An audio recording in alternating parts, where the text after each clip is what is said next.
Chapter 130. Resurrection. The Demon Lord. How long has it been since I was summoned to this other world? I, Case Hyasuta, was still living a slow and relaxed life in another world. Wow, the moon is very beautiful today, Tilda. What we're doing now is observing the moon. If you listen carefully, you can hear the autumn bugs, and there's a wonderful full moon in the sky. Today is a good day to see the moon once a year in this other world, Adelaide. The moon looks so close. If I keep jumping, I could catch it. The name of the girl who runs innocently through the garden, barefoot, is Seal O'Telrod. Seal has a small body frame, about 1.5 meters tall, and possesses the cuteness of a pet. Master, tea is ready. Oh, thank you, Caro. The name of the girl who kindly offered me a cup of hot tea is Carolina Burton. Carolina, with her silver hair, reddish eyes and slim complexion, exudes a captivating sensuality. Born into a special race, the vampires, Carolina is amazing. Despite her appearance, she is over 300 years old. The moon is beautiful. Totally. Carolina and I look at the moon while drinking tea together. The moon that you can see in this other world is a little redder and bigger in size compared to the moon of the Earth. It's nice to see the moon with such pretty girls. Hey, Suta, you're so relaxed these days. This girl's name is Aphrodite, who got upset when she saw me and Carolina sitting and relaxing on the porch. She was originally a goddess who worked as a navigator between the Earth and other worlds. Blonde, blue-eyed and stylish, Aphrodite has a flawless appearance, though she calls herself the goddess of beauty. Her breasts, which peek out through the holes in her houari, are so large that they almost spill out, and my gaze can't help but be drawn to them. Munch. Such a thing. Munch. You're at it again with that fantasy of defeating the Demon Lord so you can go back to your world. I don't want to be the only one who eats dumplings without worrying about anything in the world, but Aphrodite's words have a point. The reason I was sent to this other world was to defeat the Demon Lord who will eventually return to this world. However, even though I waited for so long, the all-important Demon Lord did not seem to return. I had even forgotten why I was summoned to this other world and had come to enjoy my life here for some time. Lately, I'm starting to think that maybe it's not so bad to live in this world. Now I feel a little embarrassed, but my goal when I was called to this other world was, I will get beautiful girls and take them back with me to Earth. I'm not going to stay in a world with this crap food or air conditioning for that long. That's what encouraged me. However, with the addition of Rust, a multifaceted maid with tsundere attributes, the food situation improved enormously. With the addition of Lemus-san, who has the ability to control the climate at will, there is no longer a need for air conditioning. As my life in this world became more comfortable, my reasons for returning to my old world continued to diminish. Sort of, you know. When is this Demon Lord thing going to happen? That's, well, Aphrodite squirms when I try to get information out of her. Oh, I can't believe it. Did you see that? I don't think Aphrodite even knows when the Demon Lord is coming back. She's an irresponsible goddess who sends earthlings to other worlds for no reason. I'll get serious when the Demon Lord shows up. So until he does, don't wake me up. I lie on the porch on my back, soaking up the cold from the floor all over my body. Foo-fa-foo. This should be enough to silence that pesky goddess for the time being. This is a world without final boss, so you won't be punished for living as you please. Aphrodite-san. Looks like Rust-san has made some extra dumplings for you. A relaxing and reassuring voice is heard from the back of the mansion. The name of the girl who carries the moonlit meatballs on a tray is Lemus Littlefold. On the outside, Lemus-san seems to be underaged as a high school girl, but her real age is unusually high, and she has completely established her position as our mother since she started living with us. What? Really? I'm coming. Foo-fa-foo. There's no need to be in such a hurry, Tilda. The dumplings won't get away. I wonder who's the more relaxed of the two of us. Aphrodite, who had a strong appetite, runs to Lemus-san. Master, aren't you going to eat? Oh, I'm just going to lounge around for a while, since I'm so relaxed. Understood. Please feel free to call me if you need anything. Aren't you going to eat, Caro? Since being able to stand by the master in this way is the best thing that can happen to me. Carolina sometimes says these kinds of embarrassing things without even caring, so that's a problem. The idea of defeating the Demon Lord and going back to my original world fades away every day when I'm pampered like this. I tasted the happiness of my casual daily life, and my conscience finally fell into a comfortable sleep. Shake, shake, shake. Who's it gonna be? Someone was shaking me. Hey, Suta-san, wake up.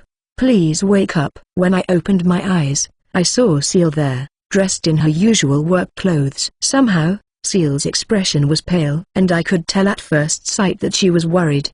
Master, we seem to be in serious trouble. Seal wasn't the only one who was worried. Even Carolina, who was by her side, was pouring out her voice in an anxious tone. What's the matter? Some goddess ate too many dumplings and had a stomachache. Are you still asleep? This is no time for jokes. This is different. That was the only problem I could imagine happening while watching the moon. The Demon Lord! Inverted exclamation mark. It is the Demon Lord. He seems to have resurrected. Ha ha ha. That's funny. Now who's making jokes? It's true that I asked Aphrodite to wake me up when the Demon Lord came back, but I didn't expect such a joke to come from the sincere mouth of Seal.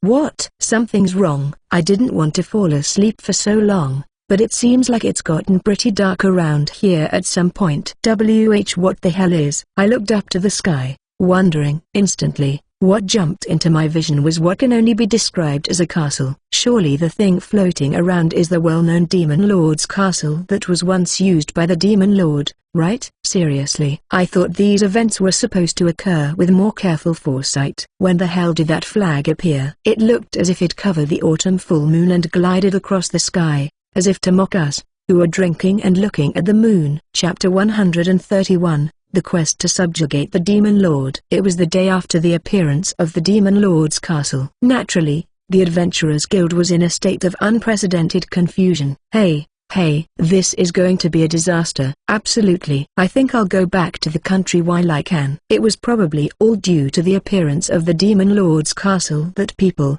prey to anxiety, had gathered there, regardless of their job. As a result of the tide of people rushing into the guild, the room was filled with overwhelming heat. What do you mean? How can we not take the quest to subjugate the Demon Lord? You've got to be kidding me. If we adventurers don't keep the peace in the town, who will? Huh? There were two main types of reactions to the appearance of the Demon Lord's castle. The one that spoke of distancing themselves from the unknown existence of the Demon Lord's castle, and the other was that of those who saw this occasion as an opportunity to prove their worth. It's really there. The quest to subjugate the Demon Lord. I made my way through the overflowing crowd to check the guild board and found the sign there. Emergency quest. Subjugate the Demon Lord. Required range, A. Condition of success. Explore the Demon Lord's castle that appeared on the coast of Salas. Reward. Negotiable. Repeatable. No. Annotations. The exploration of the Demon Lord's castle requires expensive floating stone, therefore the choice of candidates will be reduced. The rank required to defeat the Demon Lord is A. Apparently, as a D-ranking adventurer, it's a job I have no connection to. Previous emergency quests required G-ranking adventurers to take them on as many as possible. But since the cost of transporting them to and from the Demon Lord's castle was in the hands of the guild, they could not let them participate so freely. Out of the way. Move out of the way. Now. Wow. Right. This voice is from the interior of the guild, which had been noisy until now, fell silent as if a bucket of water had been poured over it when the voice of a familiar man was heard. This is bad. Get out of the way. It's the Vesilta brothers. They'll kill you if you cross them. Suddenly the Vesilta brothers appeared. A couple of adventurers different from each other who resided here in St. Bell. I guess it's true that people aren't always what they seem. If you just look at their appearance, they look like comical characters, but to tell you the truth, these brothers are powerful and well known at St. Bell as A-range adventurers. Hey, big brother, the time has finally come, hasn't it? Vesilta, the little brother, who has a body like a potato, speaks from the reception desk with a snort. Gahahaha. Let the name of us, the Vesilta brothers, be heard throughout the world. Vesilta, the older brother, who has the body of a burdock, begins to laugh vigorously as he lies down on one of the chairs. I see. The Vesilta brothers are A-ranking adventurers, so they are qualified to take on the quest of the Demon Lord. Hey, look. It seems the Vesilta brothers have accepted the quest to subjugate the Demon Lord. Maybe those brothers can really defeat the Demon Lord. No, absolutely not. It wouldn't be unusual for these two to side with the Demon Lord, would it? After all, The other side was an existence that was on top of the demons. If there's any chance that someone will defeat the demon lord of all humans, that's just the Crow of the Twin Swords we met before. The organization to which Crow belongs, the Book of the Abyss, are the strongest demon hunters who exist in Adelaide. Among them, there are many summoned heroes from Otherworld like me, and they train day and night with the objective of defeating the demon lord as their goal. Of course, I just realized when I said that I don't even have to fight, you know. There seem to be a lot of people in this world with more cheating skills than me, so I'll refrain from defeating the demon lord for a while. I was thinking about this in the Adventurers Guild, where the commotion had not yet subsided. When I left the guild, I called the girls from the ball to share today's adventure. So the quest to defeat the demon lord finally came through, right? Aphrodite looked dazed as I reported on the events in the guild. Yes, I knew I was going to be the one to defeat the demon lord from the front, I guess. I apologized to the goddess who wants to return to the Heavenly Kingdom as soon as possible, but unfortunately, I do not have the motivation to set myself the goal of defeating the demon lord. This life in another world has become comfortable for me, and it would be better to leave the defeat of the demon lord to someone else. Well, all right, huh? You're not mad at me, are you? What? Why would I be angry? Inverted question mark? Inverted question mark? Aphrodite's expression was such that I did not really understand what she was thinking. Maybe she feels the same way as I do. And is she the kind of person who started enjoying living in Otherworld and no longer cared about the demon lord or anything else? She doesn't seem to be aware of her own feelings at the moment. But I'm going to keep quiet about it because pointing it out is going to get me into trouble. So, Suta-san, if you're not going to the demon lord's castle, where are you going today? Oh, I found the right quest related to the demon lord. The quest I took today is as follows. Emergency quest. Subjugate the imps. Required range, G. Condition of success. Eliminate the imps that appear on the coast of Salas. Reward, 8,000 col. Repeatable, number. Apparently, due to the influence of the demon lord's castle that appeared on the coast of Salas the other day, there has been a massive outbreak of demons called imps on the beach. The reward for defeating them is the incredible figure of 8,000 col for each of them. This quest was not popular with adventurers trying to make a name for themselves by defeating the demon lord, or for adventurers who feared him and tried to keep their distance, so the guild had to increase the reward. As always, Suta-san, I don't know whether to call that shark mentality or shrimp mentality. Give me a rest. For the most part, how do you expect me to defeat the demon lord with the poor stats of a monster tamer? I check my condition while I snap my tongue in my mind. Case hire Suta. Job, monster tamer. Level, 595 plus 8. Vitality, 275 plus 5. Strength, 100 plus 1. Magic, 218 plus 4. Mana, 3093 plus 40. Blessing, absolute control. Skills, capsule ball, appraisal eyes, demon combination, contact, mental manipulation, borrowing skill, transformation. Enslaved monsters, Aphrodite, Carolina Burton, CeeLo Telrod, Yoko, Rust Trizati, Lemus Littlefold, Werewolf, Adamite Gillum, Kedamaro, Wyvern, Kraken, Goblin Knight X15, Light Mash X6, Firefox X4, Mad Mash, Spyfish. My level had risen significantly by capturing Lemus-san the other day. However, this is the monster tamer job. When the stats go up, they only go up slightly. With this level of power up, it would be difficult to deal with a former division commander of the Demon Lord's army, much less the Demon Lord himself. That seems to be a wise decision. Probably because there's no real Demon Lord inside that castle in the skies. What? Really? As always, Carolina says strange things. From the way she talks, it's like she knows where the real Demon Lord is. Yes, this is just a hunch, but whoever's inside that castle must be an unbeliever who's usurping the Demon Lord's name, Carolina states with an unusually emotional tone. If she says so, then there's no need to go and defeat the Demon Lord. That's right. The resurrection of the Demon Lord changes nothing in my daily life. Let's just enjoy this relaxed and peaceful otherworld as we always do. Right now, I'm looking at it quite optimistically. Chapter 132. Demon Apostle. We arrived at the exit of the city towards the coast of Salas. Well, it's about time there were fewer people around. and I think I'll summon the wyvern. The wyvern could get me to my destination in a flash if I rode it, but there's a problem with that. What? Question mark. You bastard. Where do you think you're looking? Oh, I thought I heard a familiar voice. When I looked in the direction of the voice, I found the duo different from each other that I had just seen in the guild before. Don't you dare ignore us. Hey, you've got some balls to take on my brother, Ian. They're still a noisy bunch. The title of A-ranking adventurers is admirable, but their words and actions carry more weight in making them seem strong in some way, which is a defect of these brothers. Let's see. What kind of guy ran into the Vesilta brothers today? Demon Apostle, Grade S, LV 4040. Vitality, 1008. Strength, 1580. Magic, 1280. Mana, 888. Skills, Demon Slash. Hey, wait a minute. What the hell does that mean? In the midst of the Vesilta brothers, the guy was an almost 2 meters tall humanoid monster wearing armor. No wonder the Vesilta brothers mistook him for a person. If I didn't have the skill of appraisal eyes, I couldn't tell it from a human in armor either. What was still surprising were the stats of the Demon Apostle. In the past, there was no precedent for a monster to have stats on par with a high-ranking demon like Carolina. Are you listening to me, you bastard? What a stupid armor. I'll rip it off piece by piece. This is not good. The Vesilta brothers are still blind to the threat of the enemy.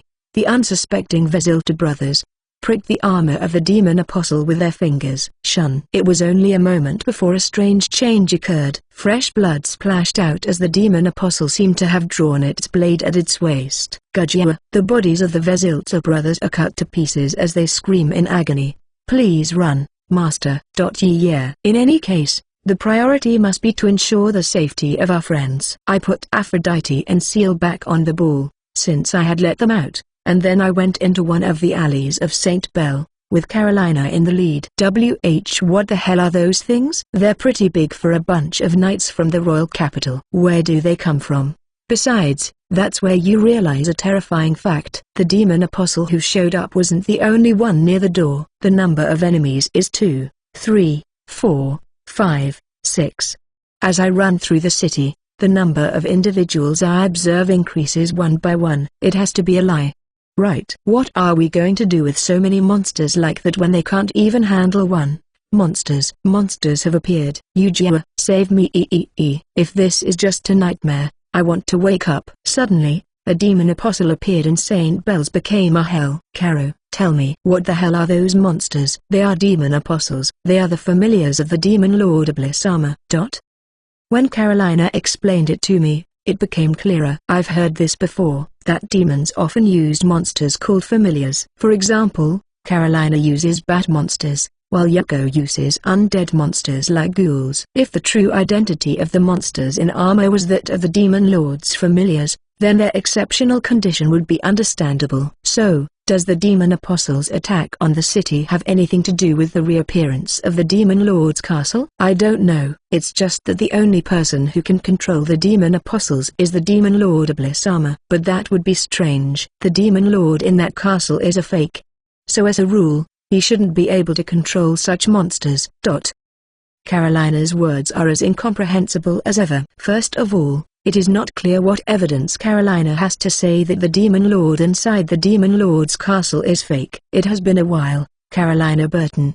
It was right after we were about to leave the back alley and enter the main street. Vonal Rumil, sex, female, age, 388. A beautiful woman with an eye patch, dressed in a serious military uniform, blocked our way. Age 388? No doubt about it. This indication of status is definitely that of a demon. Unlike age, demons that have transformed into humans have the particularity that the entry race is not displayed in the appraisal eyes. My name is Rumil, Division Commander of the 1st Division of the Honorable Demon Lord's Army. I am Rumil the Centaur. The woman in the military uniform looks at us and declares aloud. The commander of the 1st Division? From what I've heard before, the rank of a division commander in the Demon Lord's army is supposed to increase as the number decreases. In other words, this woman in front of me is the strongest warrior in the Demon Lord's army. Apparently, She is a far more powerful opponent than the Dragon Empress Kuru we fought before. Rumil, what's this all about? Why are you here? Kyukaku, you're asking the obvious. The only person who can control the demon apostles is the Demon Lord Iblis-sama. You yourself were one of the leaders in the Demon Lord's army.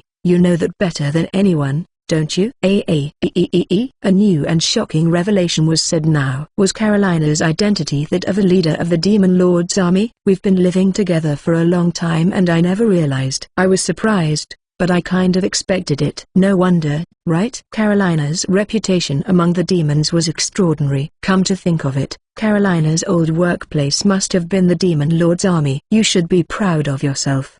The resurrected Iblis-sama has offered you a deal in exchange for your skills. If you promise to go to the Demon Lord's castle as an adult, I will raise my troops now. So you're going to take the people of the city hostage? What a strange thing to say. Now that Iblis-sama has resurrected, all living things in this world belong to him as before. Do not insult my lord. This is not right, as there does not seem to be room for negotiations. For Rumil, who is devoted to the Demon Lord, the lives of the people in the city are worth the same as those of the insects. I'm so sorry, Master. Carolina leans her head towards me and approaches Rumil. Caro, I wouldn't expect anything else. You do that because your heart is kind. Keeping the demon apostles in town would only cause more damage. That's why Carolina chose to sacrifice herself to save so many lives. Damn it. Those bastards from the Demon Lord's army. I won't let you do what you want. Summon Adamite Golem. So I summoned one of the strongest monsters I had in my possession, the Adamite Golem. Adamite Golem. Grade B, level 530. Vitality, 118. Strength, 381. Magic, 40. Mana, 35. Skills, Bullet Rock, Fire Attack Immunity.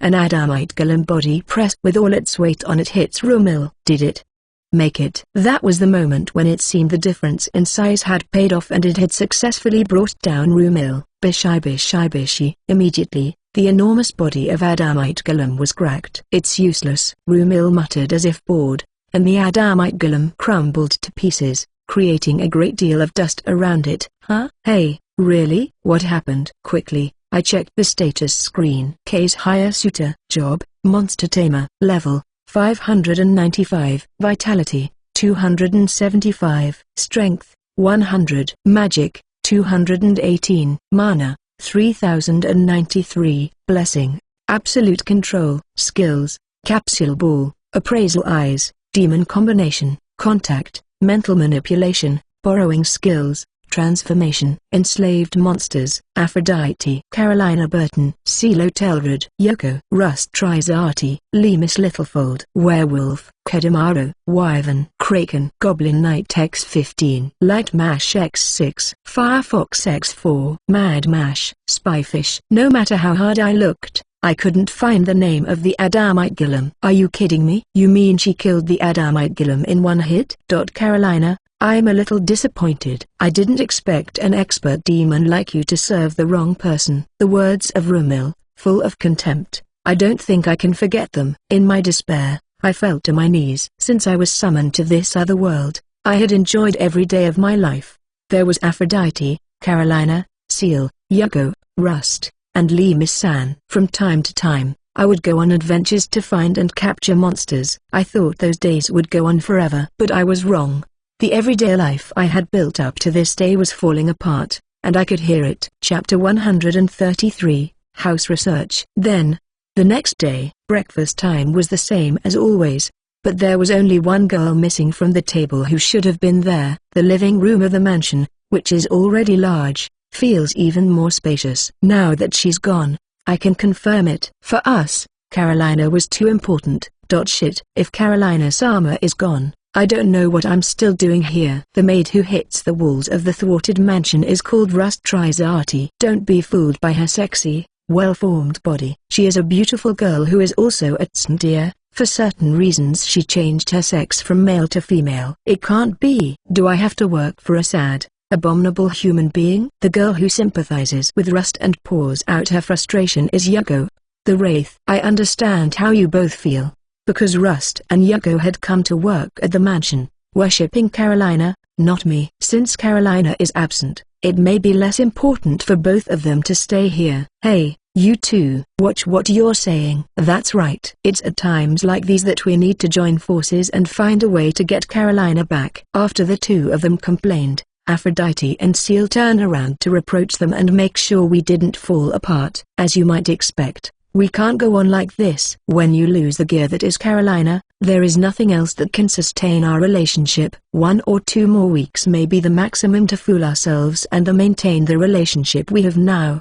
but at the end of that time, if we don't get Carolina back, our situation will not improve. Suta-sama tilde. There is a visitor at the door tilde. Even in the heavy atmosphere, Lemus-san was the only one acting as usual. As expected of Lemus-san. Right now, her presence is the only thing that comforts me. It was a visitor with a kind of dangerous atmosphere. Suta-sama, please be careful. Huh? Who the hell is coming? I think this is the first time we've had visitors in our house. I guess some people like this kind of thing. Riku government, race, gnome, age, 23. As I put on my outdoor shoes and walked to the door of the mansion, I saw a familiar face there. Wow, Riku-san? Riku-san, who had a slim, model-like body, was someone we had met before in the Hara range. She originally had a weapon shop in St. Bell and had some kind of connection to us. I'm sorry, Suta-kun. We're friends, but I couldn't keep covering you. Riku-san bows as she subtly averts her eyes. What are you talking about? Not the same jovial Riku-san as always. What did she do to make her apologize?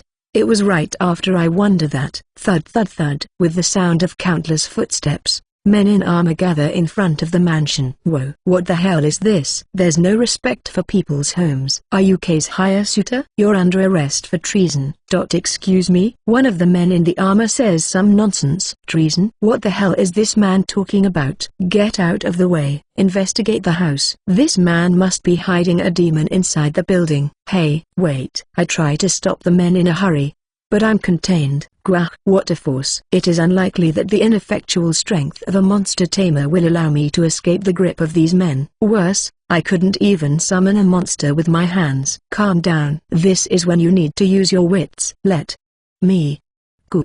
I'm forcibly lifting the body of the man who's been holding me.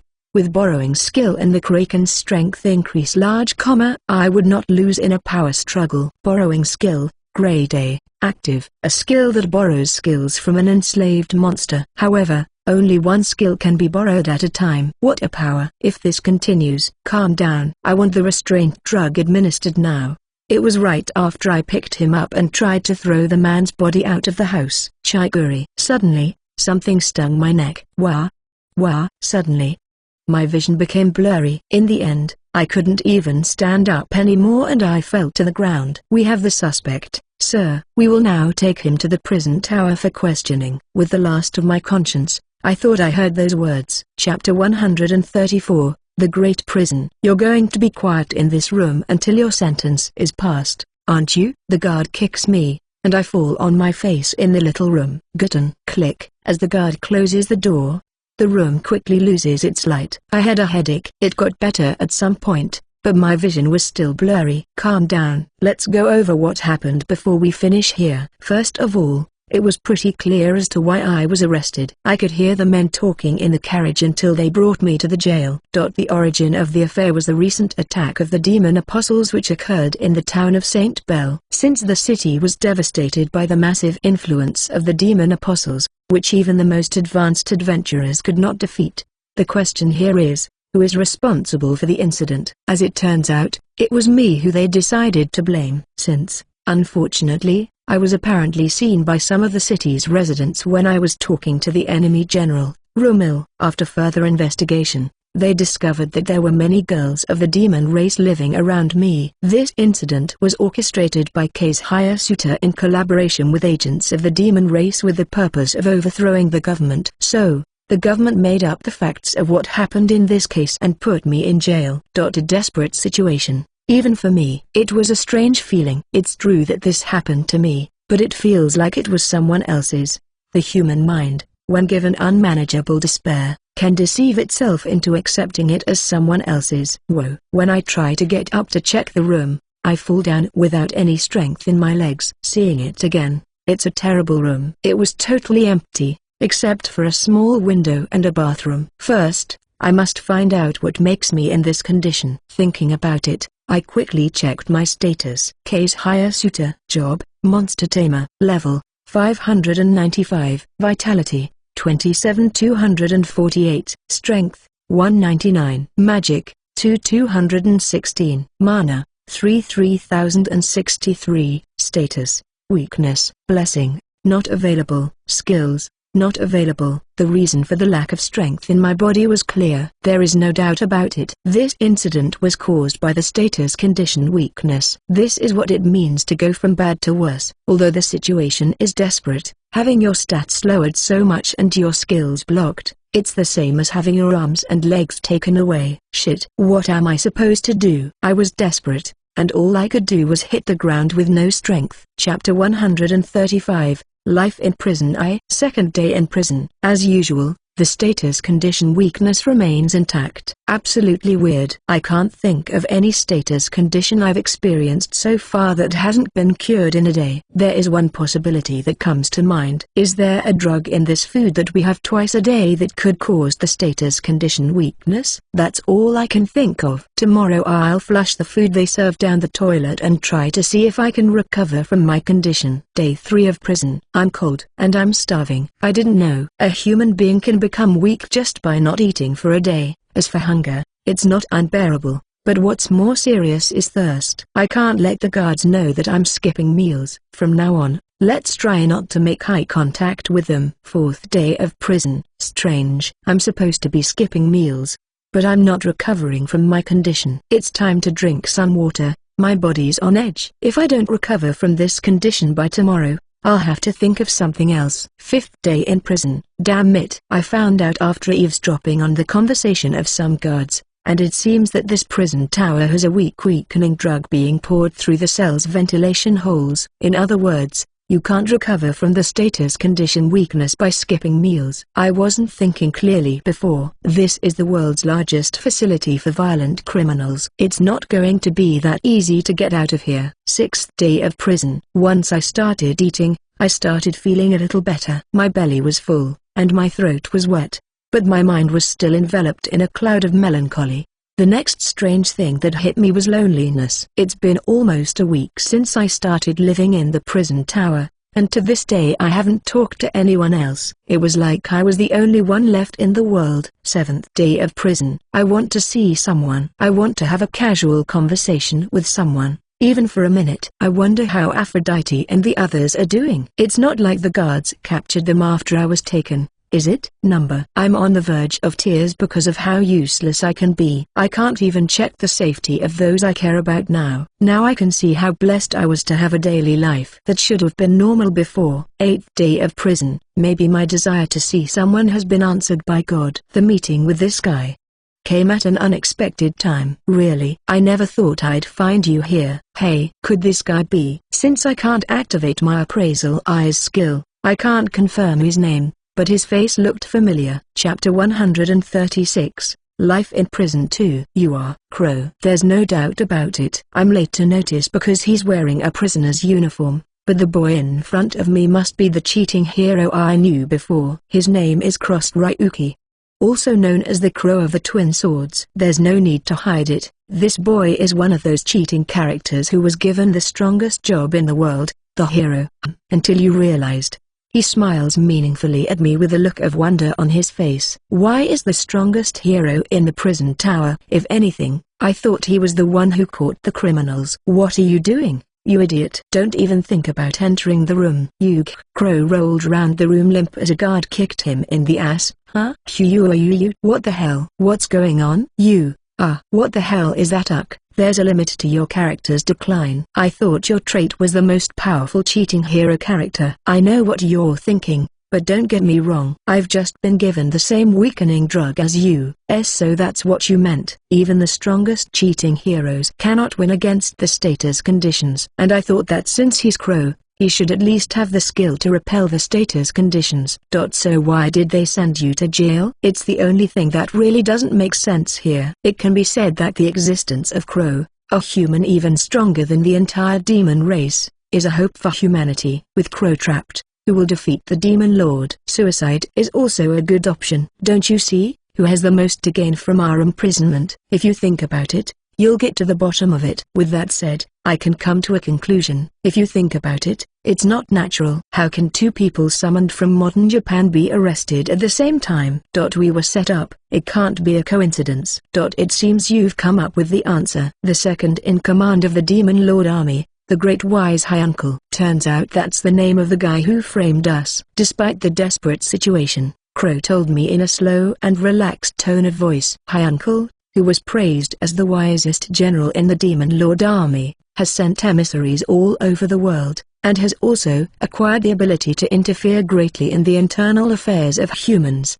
Perhaps he is trying to eliminate the undesirables by the time the Demon Lord reappears. Damn it. So, the fact that Carolina was taken, and the arrest of the hero summoned from Japan was all planned by a man named High Uncle. Crow. Tell me something. That guy, High Uncle, was he the one who resurrected the Demon Lord? Probably. The only person who can move the Demon Lord's castle is the only person who could be the vessel of the Demon Lord. No one else could. In prison, Crow told me the details of the circumstances of the appearance of the Demon Lord's castle. Things go back more than a year. At that time, the body of the Demon Lord was kept immobile in the royal capital. This is because the Demon Lord, even though he was defeated by a hero 500 years ago, even after losing his soul, would still radiate strong magical power, and they were afraid that the demons would use it to do evil.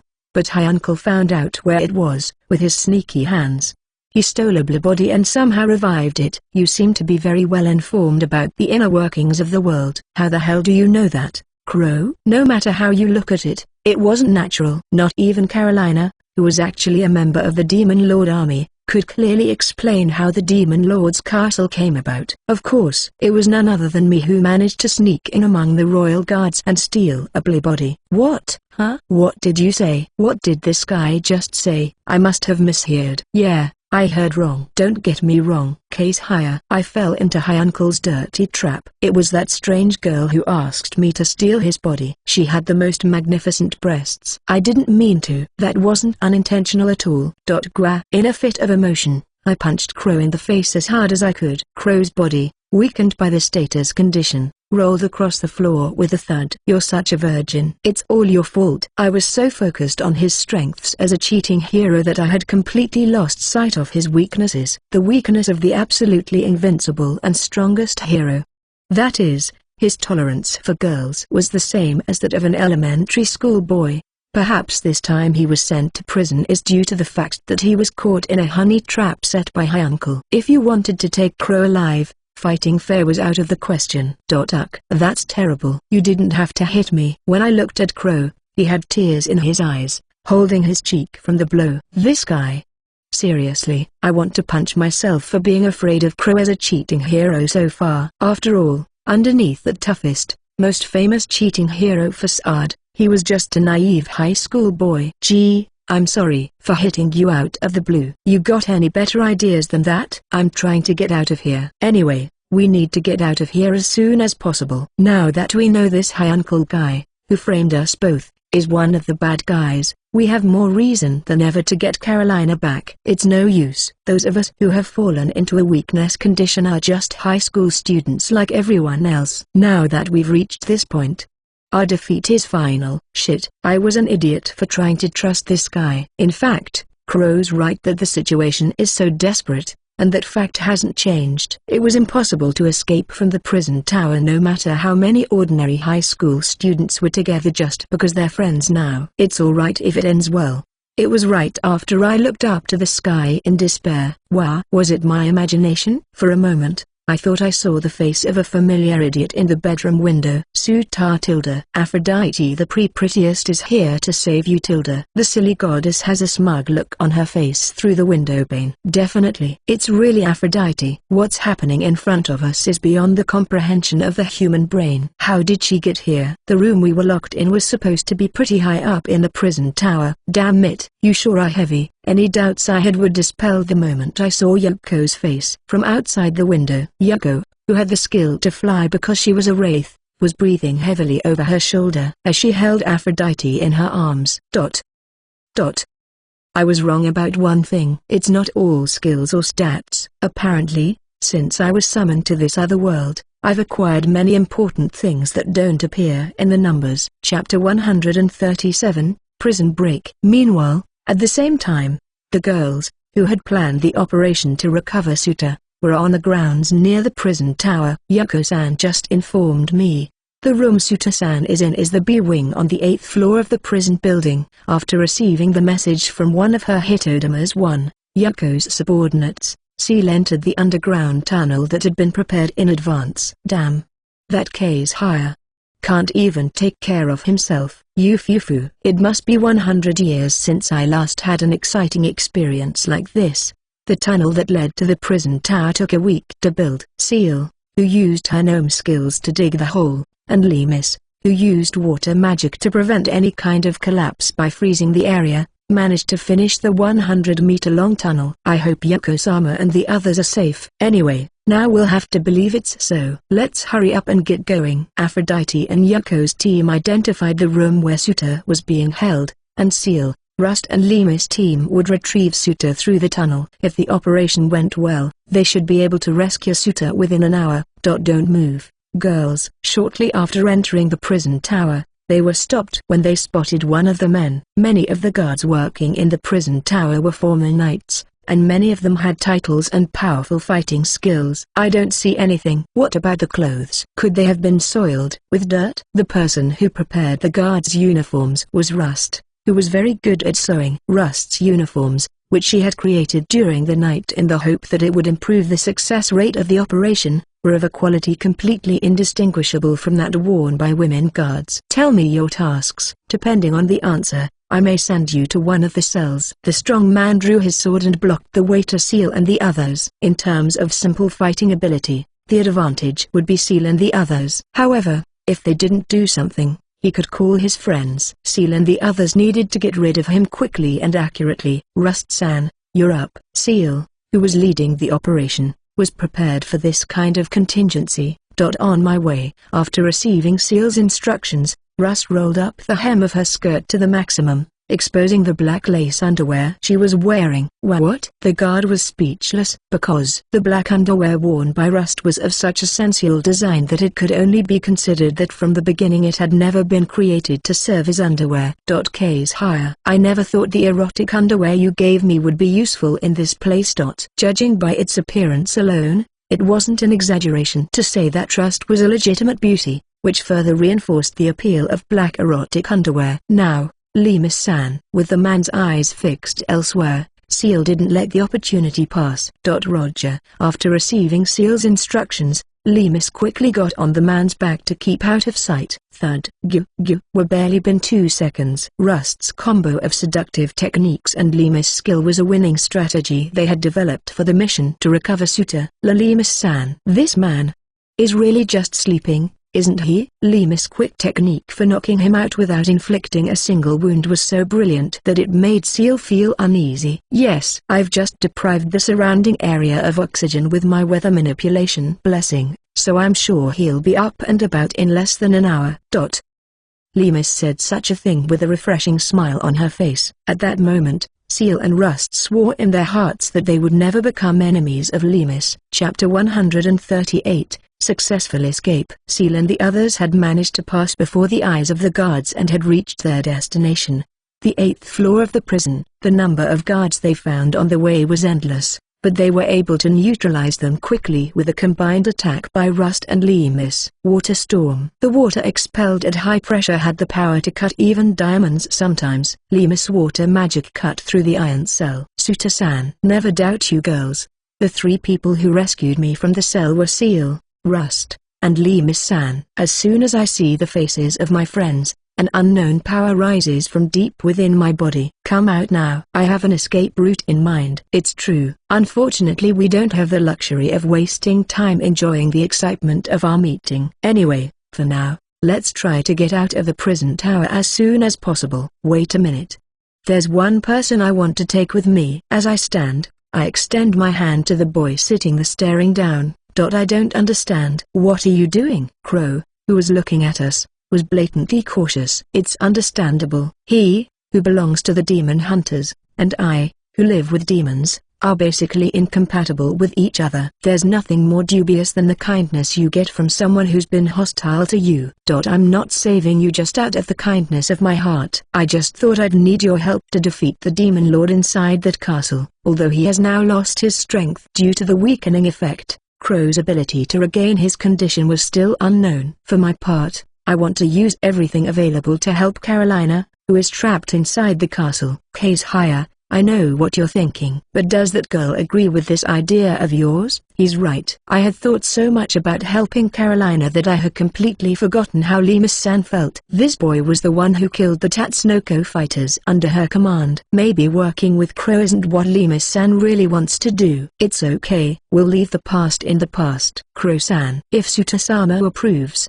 you're one of us starting today. As expected. Lemus-san. What a generous woman you are. Dazzling. Lemus-san's smile, in accepting all of Crow's sins, is on a par with that of the Virgin Mary. Hey, maybe you. That's when I realize a serious problem. Since I was summoned to this other world, my tolerance for women increased rapidly. But even I cannot help but feel embarrassed by Lemus-san's smile. For Crow, an elite virgin, the blow he just received was a bit heavy, was it not? Did you just fall in love with Lemus-san? What? What? No, of course not. Crow's face turned red and he was clearly upset. Who would love a demon? You fool. Stupid. You're a stupid. Case higher. And you're just an elementary school kid who's being mean to the girl he likes. Crow, who's angry and in denial, covers his face with his hands and starts shaking his body with his strong hands. Oh no, our pursuers are already approaching the 7th floor. Rust, who had been listening to the situation at the top of the stairs, reported with a pale look on her face. This was not the time to tease Crow for being such a virgin. They're on the 7th floor, right below us. I mean, I don't know, maybe we're just stuck here all of a sudden. No problem. I have an ace up my sleeve. Suta-san, let's keep going to the roof for now. Trusting her, I say I'm following you, and we go up the stairs at a fast pace. Yes, it's now or never. I have no idea how we'll escape from the roof, but for now, I'll have to trust the words of Seal. When we reached the roof of the prison tower, the duo of Aphrodite and Yuko were waiting for us.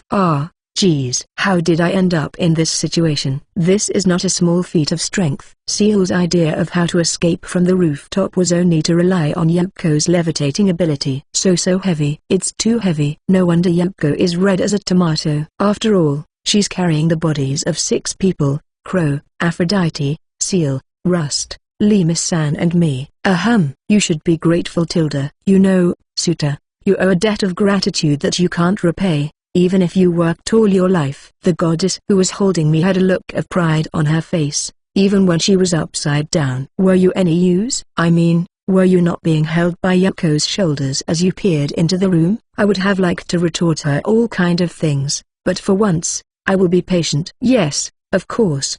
I'm sure I didn't lose my head just because of your silly face at that time. Could it be that Aphrodite really is a goddess? To be honest, I thought of something like that. Yuko-san. Good luck with that. I'll be renting an escape turtle car soon. Personally, I'd like to give Seal the award for the most merit for leading this operation. If Carolina is still absent, our group could fall into an overwhelming intelligence deficit. By the way, our position on drifting in the sky was as follows: Yuko, Aphrodite, me, Rust, Lemus-san, Crow, Seal. If you exclude Crow and me, who are in a weakened state, the formation is probably based on strength stats. As far as members are concerned, the current state, with everyone but Yuko upside down as we had to hold each other's feet, was very surreal. It reminds me of the human pyramid we used to make during gymnastics at sporting events. But, Rust, I didn't expect you to come and help me. Honestly, I feel like I've done nothing but act like I resent trust until now. I also made her wear perverted underwear and give me erotic massages as punishment for her fraudulent activities in the casino. Don't get me wrong, Case higher. The only reason I saved you is because I thought I needed your cunning to save Carolina-sama now that she's a captive in the Demon Lord's castle. There's no other reason, Rust said with a confident look. Whatever the reason, I am genuinely glad that she has come to help. So, well, For today, I will keep it a secret that Rust's skirt obeys gravity and her panties are visible. While the other girls were trying to keep their skirts tucked in between their legs so they wouldn't be seen by men, only Rust had her revealing black lace underwear in sight. She probably didn't notice this because she was originally a man. Wah! Crow. Hey, you're bleeding. Why the hell do you have a nosebleed? Sheesh. If I were alone, I could have taken the secret of the panties to my grave, but I forgot about the elite virgin bastard next to me. I'm sorry. Crow's nose didn't stop bleeding even when he apologized. Dripping like a spring, Crow's nose blood was pouring down to the ground. Hey, you guys, stop it. If you keep moving so violently, I'm gonna throw you to the ground. I guess the more we move, the greater the burden we are putting on her. Yuko shouted aloud as her face grew red and swollen. Chapter 139, After the Prison Break. Wow, I'm glad Crow-san showed me this in. After successfully escaping from the prison tower, we decided to move our base of operations to a city far from the royal capital. It's too risky to stay in the royal capital right after escaping from prison, and it would be suicide to return to our home in St. Bell.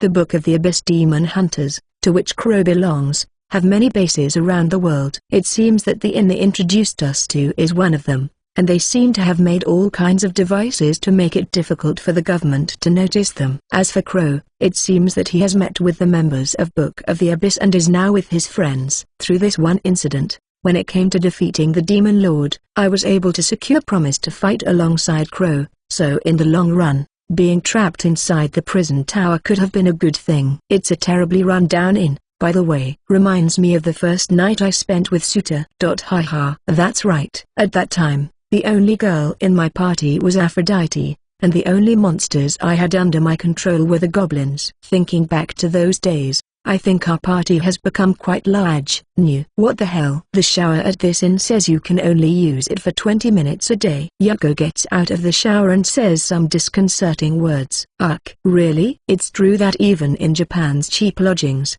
sometimes there's an X-minute version you can use. This was a bad idea. I hadn't bathed in almost a week while I was locked up, and I needed to shower no matter what. Hey Tilda, I'm not giving up the only shower. I was helping you dig a tunnel until the last minute, so my hair is really dirty. It was Aphrodite who first reported this situation. Aphrodite's concern for beauty was more than enough to make her a goddess of beauty. Ah, if that's the case, that's fine by me. You use the time. Unlike Aphrodite, it was Seal who gave up that right without much thought. Originally, the gnome race lived on Earth, so maybe they had no attachment to the bath. No way, a girl can't afford that. Wasn't it Seal who touched the ground the most today? Seal seemed disconcerted when Aphrodite made an unreasonable complaint. I think they're forgetting the premise that they can only use it for 20 minutes. Phew. Since this is happening, the 6 of us have no choice but to go in together and wash each other. The air in the place was strained by the words Limis-san spoke. As expected of Limis-san. Let me explain. Despite her young appearance, Limis-san has a very strong maternal instinct, and is less ashamed of sex than the other girls. It's a good idea. It's true that if 6 of us go in together, we'll wash up in 20 minutes. I try to stay in tune while giving a refreshing smile. Hey, take it easy, me. If I show an unreliable attitude here, I could put the girls on guard unnecessarily. Maybe it's because I've been celibate for almost a week that I'm missing women's bodies. Aphrodite's big tits, Rust's erotic body, Seal's body, Yuko's body and Limis-san's chubby cheeks look irresistible. Hey, what's wrong, Suta? Your eyes getting red. Ugh, this is not good. Maybe it's a reaction to not looking at a girl's body properly until today, but it seems like many parts are becoming sensitive. It would be a waste of an opportunity if the girls realized my ulterior motives. Ah, how about this? We divide the boys and girls, and we divide the time between us by 10 minutes each. That way, it would be fairer. As always, Seal-chan. How clever. I felt Suta would benefit most from it, but if the girls wash each other, we won't have to worry about anything else. Gunananu. Seal, what a waste. It's true that Aphrodite is right about the benefit of being able to use the shower alone, but that's not going to stop my accumulated desires from going nowhere. You get in. Get your ass in there. At least I'll have mercy. We'll give you a special right to get in first. Being a man herself, she must have noticed my ulterior motive. Rust, staring at me, kicked my ass. Rust, what are you talking about? I'm so sorry, Yoko-sama. I may have gone too far, right? But I thought it would be safer to protect us from Case Haya's poison fangs if we let him in first. That's not what I'm talking about. I'm talking about what are you doing acting like a woman? You're a man too, aren't you? After being kicked in the ass by Yoko, Rust walks straight into the locker room where I am. Rust didn't seem to be able to hide her surprise at being recognized as a man at this point. Rust, are you sure you're okay with that? You're baffled by being treated like a man. Your mentality is totally feminine. Come on, Rust. Man to man, let's wash each other's bodies. Hi. Wow, it's been a long time since I've seen a woman's body. The sight of Rust, sitting on the floor with her inner thighs still flat on the ground, was something that fed my lust. Wait, Case Haya. Think about it calmly. Do you think that's right for you? I'm a man, for God's sake. I don't care. I'm in a good mood for everything now. All guys have this feeling sometimes. Every person born a man has experienced at least once in his life the moment when he thought, I wouldn't mind if it was an ugly girl. At least once in his life. The frequency is different for each person, but as a general rule, the probability of occurrence increases dramatically at the end of an abstinence. Wait, Case Haya. Don't hurry. Rust's screams echoed in the bathroom. Rust's and I's forbidden washing would continue until the girls stopped us. Chapter 140, The Great Sage. Meanwhile, at that moment, interior of the Demon Lord's castle floating on the coast of Salas. In the throne room, which was protected by the highest level of security in the Demon Lord's castle, there were a couple of people, a man and a woman. This is all I have to report. Abyss-sama. One was the commander of the 1st Division of the Demon Lord's army, Rumil the Centaur. She alone was worth 1,000 men at war. It was rumored that, if it were about simple fighting skill, she could even surpass the Demon Lord. It was even said that she was the strongest demon of all. Rumil, I don't like you to call me like that when we are alone, especially when you are the person I most appreciate and trust. The other person's name was the Great Sage Hyuncle. He was the second in command of the Demon Lord's army and had been the second most trusted person by the Demon Lord for a long time. In fact, the Great Sage Hyuncle had not succeeded in reviving the Demon Lord. Hyuncle achieved a pseudo-resurrection of the Demon Lord by transferring his own spirit to Abli's body. So, the progress of the operation is 38% of what was planned. That is not good. I am sorry, the resistance of the heroes sent by the gods is more persistent than expected, and some of them are struggling. Hyankle's plan to resurrect the Demon Lord could seriously disturb the balance of the world. The gods had foreseen the resurrection of the Demon Lord and had sent the Earthlings to Adelaide as heroes to defeat him. This is becoming a problem. Rumil, perhaps you should continue to look for demons from all over the world in the name of the new Demon Lord's army. Yes, sir. With a look on his face as if he were drowning a yawn, Hyuncle walked to the sleeping quarters at the back of the throne room. The challenges of the new Demon Lord's army were mounting, and so was his stress from all the work. Going to see her in the sleeping quarters was Hyankle's greatest pleasure these days. The girl in the sleeping quarters had been crucified and seemed to have wounds all over her body. If you take a meal, you don't know what they could have poisoned it with. If you sleep, you don't know what will happen to you while you are sleeping. Carolina decided not to take any chances, and for almost a week, she didn't sleep, drink or eat. Kyukaku. You still look terrible. A vampire's body was more resilient on every level when compared to a human, but after more than a week without drinking water, every part of her body began to scream. How does it feel to have your body touched by the man you love? Hyuncle gently placed his fingers on Carolina's cheek and gave her a humble smile. Since the day they met, Carolina had been in love with the Demon Lord. That feeling never faded even after his death, and was irreplaceable for Carolina. So, when Carolina met Suta, the reincarnation of the Demon Lord, she was filled with immeasurable joy. Truly, this man is the worst of all. It was Hyuncle who had feelings that contrasted with those she had for Abla. It had been that way since she was a member of the former Demon Lord's army. For some reason, Hyuncle had shown an unusual obsession with Carolina. No matter how many times she refused the invitation, there was no sign of abandonment from him. Eventually, Hyuncle had come to use the power of the new Demon Lord's army to take possession of Carolina. Enough. Can you stop this stubbornness of yours? If you say you're going to be mine right now, I wouldn't have to keep those bonds. But Carolina had mixed feelings about being touched on the cheek by the man she loved most in the world, possessed by the man she hated most in the world. Who would want to be touched by a man like you? Carolina spat on Hi Uncle as she cut off her feelings for the man she loved. Ha ha. That's not right. How improper. To spit on a man. Hi Uncle smiled ecstatically and, running his fingers through the spit that Carolina had spat at him, licked them happily. Licking her spit without a second thought, Hi Uncle's crotch rose majestically. Hi Uncle's action, as strange as it was, plunged Carolina's spirit into unfathomable despair. I would very much like to destroy you right now. Hi Uncle did not value that which was readily available. He wanted the title of Demon Lord and Carolina as a woman just because it was a challenging game. I'll save the fun for later. We demons have a lot of time to spare, you know. Using brainwashing magic could make Carolina his right now, but relying on outside means would be less interesting. Hi Uncle's long-awaited moment would be when Carolina's heart would naturally give out, breaking her spirit.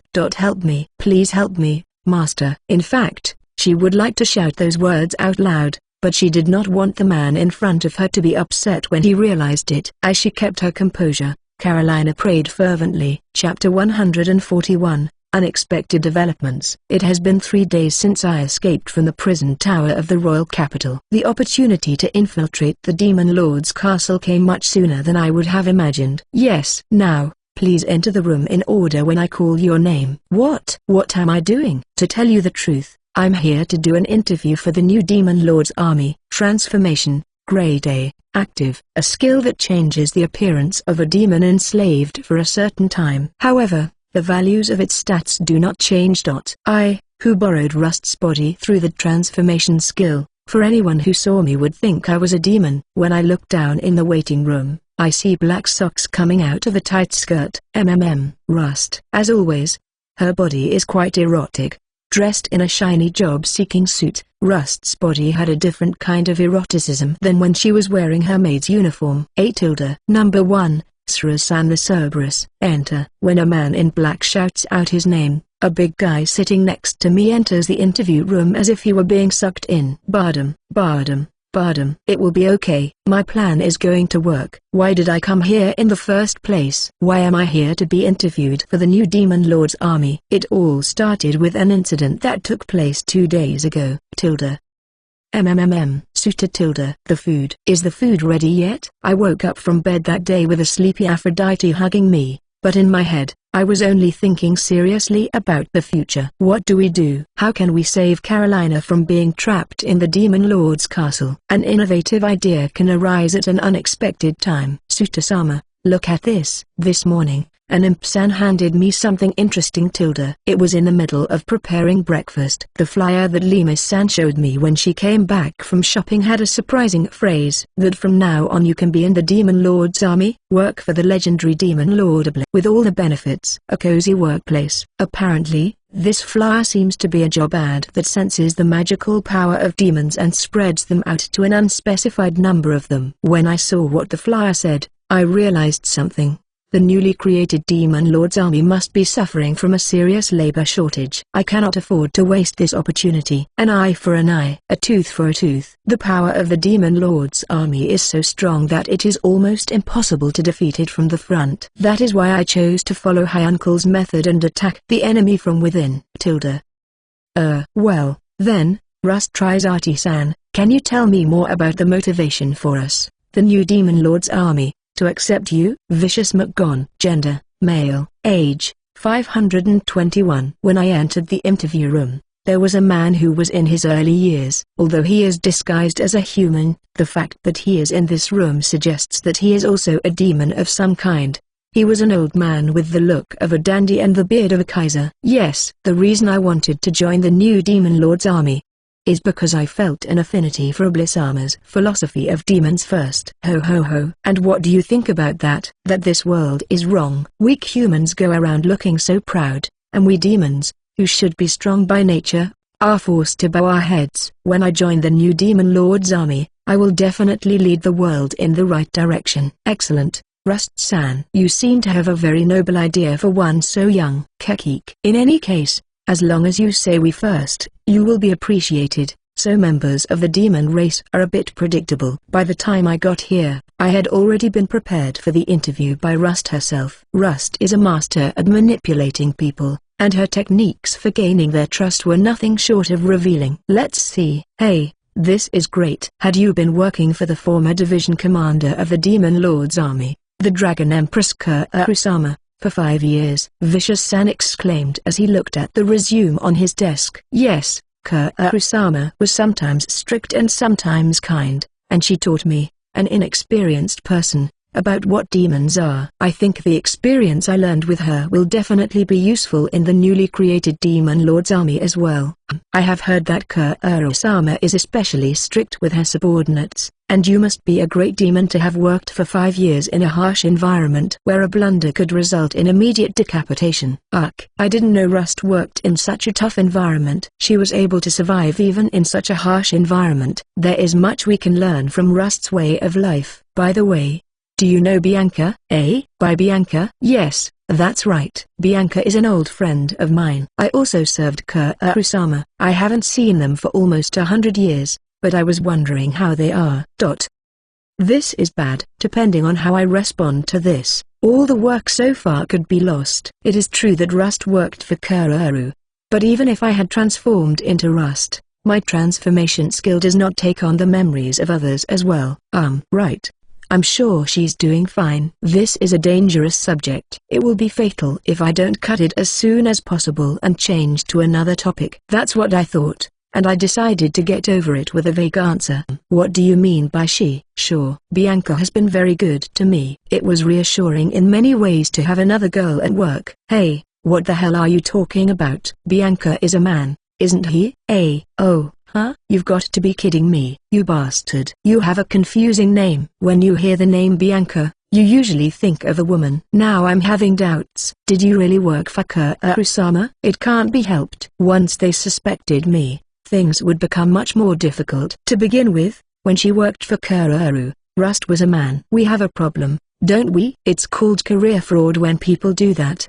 He must have detected the lie, so he is angry. The interviewer, who was previously in a gentlemanly mood, turned around. He put one foot on the desk and turned arrogantly. What to do? What should I do? Is it impossible to recover from this and pass the interview? No, there is one thing. The key to getting out of this predicament existed in an unexpected place. I've been discovered. I can't quit now that it's come to this. I look up and say in a flirtatious tone, Mister, please let me join the Demon Lord's army. I really need the money. I squeeze both arms, and accentuate my breasts, which are weapons. Also, I cross my legs wrapped in my stockings so that it looks like I'm flirting with him. The preparation is complete. And now you have revealed yourself. You rotten woman. Who would let a woman as nefarious as you into the Honorable Demon Lord's army? How sad. Is the creature called man really so fragile? The interviewer's eyes were completely glued to my body, despite the cold lines his mouth was throwing. Mister, wouldn't you like to see what's inside my skirt? I get up from my seat and lick my lips as I pull up my skirt. It is only for a moment. The key is not to make it seem too long. The pure white panties seen through the black socks are too erotic even for me. Any man would fall for this. If you let me join the Demon Lord's army, I can show you more of my body. This was the moment when the meeting was decided. No man in this world could resist the charm of Rust's body. Therefore, I passed the interview with flying colors. Chapter 142, Working at the Demon Lord's Castle. The day after I passed my interview for the Demon Lord's army, my busy days began when I was placed in a new environment. Rust-chan, you look very pretty today too. Rust-chan, I'll order some food for the table here. I would bring food to the men in the cafeteria who had an excess appetite and libido. The job I have been given in the new Demon Lord's army is apprentice maid. Is this uniform designed to attract men or is it just a hobby of the Demon Lord? Seeing the me Rust in a frilly maid's outfit was, to put it mildly, the most erotic and beautiful thing ever. When this battle is over, I will confess to Rust-chan. Hey, I won't let you get ahead of me. Rust-chan's body is mine. I do my job brilliantly despite the heat of men. I'm still as popular as ever. Usually the transformation skill has a limited duration of effect, but I managed to compensate it with a specially made magic potion of recovery by Lee Miss-san transmitted among the mermaids. Naturally, members of the new Demon Lord's army do not know that my identity is that of a monster tamer who used the transformation skill. Hey, Rust. Why I have to tell you this all the time? Clean and dry the dishes well after washing them. Yes, Mom head maid. It was Yoko, who was interviewed at the same time as me, who scolded me while wearing the uniform of the new Demon Lord's army. By the way, perhaps because of her position as a former member of the Demon Lord's army, Yoko's position was head maid. In the former Demon Lord's army, Yoko was an apprentice maid, but now that she had been chosen for the position of head maid, one can guess at the shortage of talent in the new Demon Lord's army. Rust-kun, I have heard of your reputation among the new Demon Lord's army. It seems that my decision to hire you was right after all. Vicious-san? Yes, sir. Thanks to you, I've found a great place to work. When I was taking orders at one of the tables, I met the interviewer, Mr. Pervert. I later discovered that this Mr. Pervert seems to be a reasonably powerful demon who controls the staff of the newly created Demon Lord's army. And by the way, I got some good wine in town that we submitted. Would you like to have a drink in my room tonight? Mr. Pervert's hand reached out to touch my ass. I'm sorry, I'll be busy. Can we do it later, please? I can't let my guard down or have an opening. If Mr. Pervert pressures me to have physical relations, I will threaten to tell him a story about how I was harassed in the new Demon Lord's army. Right now, I've become quite popular in the new Demon Lord's army, and even Mr. Pervert shouldn't be able to dismiss me easily. Well, this is an important operation to get Carolina back.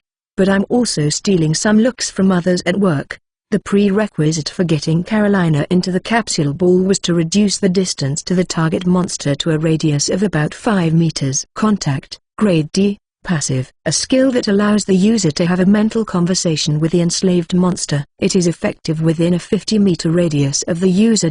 If I only want to have a conversation through the contact skill, I can do it by approaching within 50 meters. The Demon Lord's castle is huge, but if I had a map at hand and used my contact skill, I would find Carolina at some point. The only place I can think of is here. There was one thing that became clear in today's search. The only place left in the Demon Lord's castle that I had not examined was the throne room, which was the center of the castle. Only the Demon Lord himself and some leaders could enter the throne room.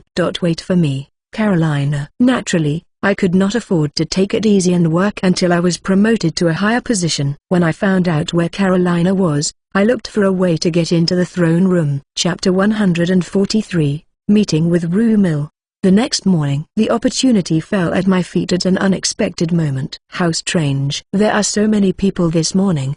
The third Demon Lord's army cafeteria where I work is a very large place with about 400 seats, but it is usually never completely full. This is because the number of members of the new Demon Lord's army is only 1/10 of the number of members of the old Demon Lord's army, and it is suffering from a serious shortage of personnel. Hey, aren't those guys over the members of the first division? No way. I thought they were using the second cafeteria. Currently there are 3 dining halls in the Demon Lord's castle. The first cafeteria is only for a limited number of high commanders of the Demon Lord's army, the second is only for elite soldiers of the Demon Lord's army, and the third is open to all members. In terms of the number of seats, it would be the first cafeteria less than the second cafeteria greater than the third cafeteria, but the signs are reversed in terms of the quality of the food served. In short, if the first cafeteria was a French restaurant that you enter only by reservation, the third one is a family restaurant that anyone can easily enter. I'm sorry, the chef in the second cafeteria was sick today, so we'll use this one. Rumil Vonel. Gender,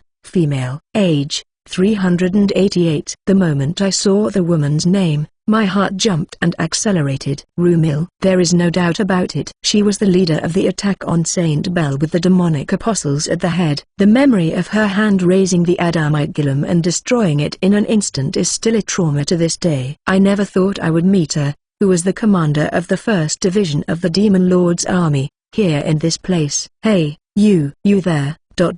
Yes, this is not good. This is what happens if you look at someone for that long. Rumil, who saw me watching her, was calling me. Did you need anything? I don't remember seeing you here before. What did you say your name was? She's a real beauty up close. I hadn't noticed it when I met her, but she's sexy, with a good figure and uneven. Yes, Mom. My name is Rust. Rust Trizati. My affiliation is with the 3rd Service Department of the Demon Lord's Army. I am currently working for Yako-sama. It's not too late. Right now, I'm a good member of the newly created Demon Lord's Army. If I respond with pride and chest out, I should be able to avoid a situation where my identity is called into question. You're a pretty girl. I like that. Rumil's hand gently caresses my butt. I do not know why. When Mr. Pervert did the same thing to me yesterday, I was able to get rid of him quickly, but this time I accepted it without resistance. It's a punishment for an old pervert like Vicious to touch my butt,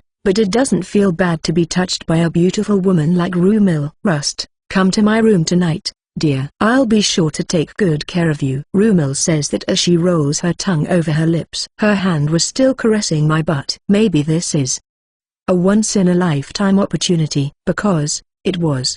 Wasn't it? The challenge for me was how to get into the Demon Lord's throne room. Rumil, who was considered the strongest of the Demon Lord's army division commanders, would definitely have the authority to enter the throne room. If I could successfully approach her, I should be able to enter the throne room and set the conditions to recover Carolina. I was full of anticipation even when this elder beauty touched my ass. Chapter 144. Shocking event. At nightfall, I visited Rumil's room as promised. Rumil's room was one of the VIP rooms on the top floor of the Demon Lord's castle. The only people who can clean this floor are the demons who have the position of head maid, and an apprentice maid like me is not allowed to set foot on this floor without special permission. Foo-foo. Rust, I had hoped you would come. Rumil greeted me in the room, wearing a black robe. If an ordinary woman were to wear it, it would look like a who's who look. But Rumil, who is tall and has a neutral look, wore the black robe without any discomfort. I'm not sure about the line at all.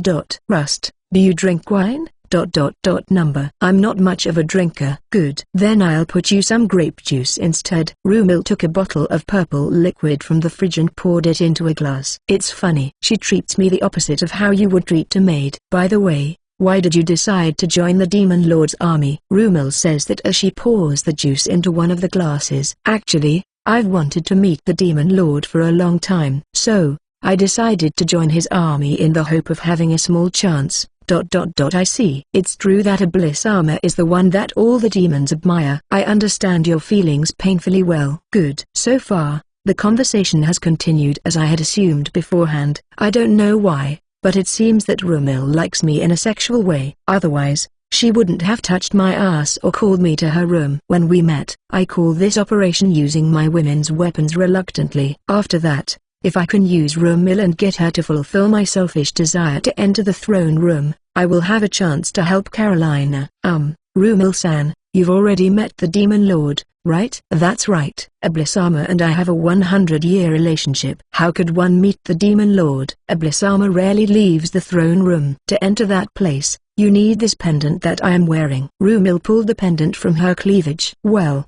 that's good to know. This is good information. This pattern is the same as when I lifted the illusion magic that covered Kurairu's hideout earlier. To enter an area protected by illusion magic, certain items are needed. For a while now, you have only talked about Abyss-sama. You must like him a lot. No, I wouldn't say that. Oh, no. Too many questions made her suspicious of my intention to help Carolina. Rumil's lips moved, and she seemed to be in a blatantly unhappy mood. Having me so close and thinking of you, doesn't it make your pulse race? The next action Rumil took was one that made me shrink. I don't know what she was thinking about, but suddenly she pushed my body over the bed. You are very pretty. Wait, tongue. There's a tongue there. As she continued, Rumil took my lips and explored my mouth at his leisure. Relentlessly, very carefully. The front teeth, the back teeth, behind the tongue, in the gums. She turned her own tongue. Although I did my best to escape her restraint somehow, Rumil's body did not move. It remained immovable like iron. Our strength statistics are too different. Rumil's passionate kiss, which lasted a minute, was so powerful that it froze my thoughts. Just as I thought, you have an excellent body. Where did my clothes go? Maybe she took them off while we were kissing, and I didn't realize how good she was doing. These underwear. Maybe you were expecting this? Rumil laughs as she unbuttons my bra. No, you're wrong. This erotic underwear was an appropriate attire for Rust. A fair punishment from me for committing fraud against casino customers. What a sentence. Of course, there was no way I could say it. Now that I think about it, I realize that I sexually harassed her with a logic that made no sense. I'm going to take good care of you tonight. Wait, why would I run away from Rumil-san in the first place? If we judge her only by her appearance, Rumil is a magnificently beautiful woman. That's right. I wouldn't mind having some Yuri action with a beautiful lady like Rumil. Why should I doubt? Approaching Rumil should also help Carolina, who is trapped in the throne room. What if I make Rumil-san pass out in bed and then take off her pendant? This would allow me to enter the throne room regardless of Rumil's intentions and save Carolina as quickly as possible. What? But the faint hopes I had crumbled as soon as Rumil took off his robe. What the hell is that? I don't know the name, but it's that kind of thing you often see in erotic mangas or something. The panties Rumil-san was wearing had a wonderfully deformed inorganic object attached to them. Foo-foo. Is this the first time you've seen one? You know, torturing pretty girls like you with this is what I live for. No. Oh no. The Yuri action I was looking for was that of high school girls meeting in the club room after school to moan and groan. But not with this thing. Come on, open your mind, my pretty kitten. I will definitely make you feel better. Sorry, Rust. I don't think I'll be able to protect your body. That night, I lost my virginity. Finally, I couldn't even get the pendant off, which made me frustrated. I didn't expect to graduate from my virginity this way. After everything happened, I was left alone in bed, crying. Chapter 145, Signs of Rebellion. It had been 3 days since the night I lost my virginity infiltrated into the Demon Lord's army. After that, I spent my days sweating in the Demon Lord's army cafeteria during the day and receiving Rumil's care at night, which was, in a way, satisfying. Well, Rust, you've improved a lot in the last few days. As I licked her body, Rumil seemed to endure pleasure, even as she held tightly to the white sheets. I have had many women in my life, but never a girl as sexually voracious as you. Foo-fa-foo. That's right. I'm a beautiful young woman on the outside, but inside I'm a high school boy. The first day I could only accept Rumil's attack, but recently I've had more times to take control. You wish you had never tested the libido of high school boys. If I'm dealing with a beautiful woman like Rumil, I'm sure I can keep up with these things for 24 hours straight. It is irresistible to see a beautiful woman with a severe atmosphere like Rumil enduring the shame. No, it's not that. The reason I continue serving Rumil with such devotion is because I thought I could get information out of her about the Demon Lord if she liked it, right? In fact, in the last few days, I have managed to acquire all kinds of useful information about the Demon Lord Ablia and the throne room from Rumil. Perhaps by using the capsule ball at this time, it would be possible to capture her. As it is, I should be able to exercise my absolute control and remove the pendant without any problem. Demon Apostle, Grade S, LV 4040. Vitality, 1012. Strength, 1585. Magic, 1277. Mana, 885. Skills, Demon Slash. But the problem here is the two demonic apostles who guard Rumil's room 24 hours a day. Unfortunately, I do not have the ability to defeat a demonic apostle on my own at this time. If I show even the slightest sign that I cannot be trusted, they will easily cut off my head. Rust. Tonight was also incredible. After the sex, Rumil was in a good mood and buttoned up her shirt. I'm lonely. Can't we spend a little more time together? I'm really sorry. It's a rule, so we can't sleep in the bed with others, you know?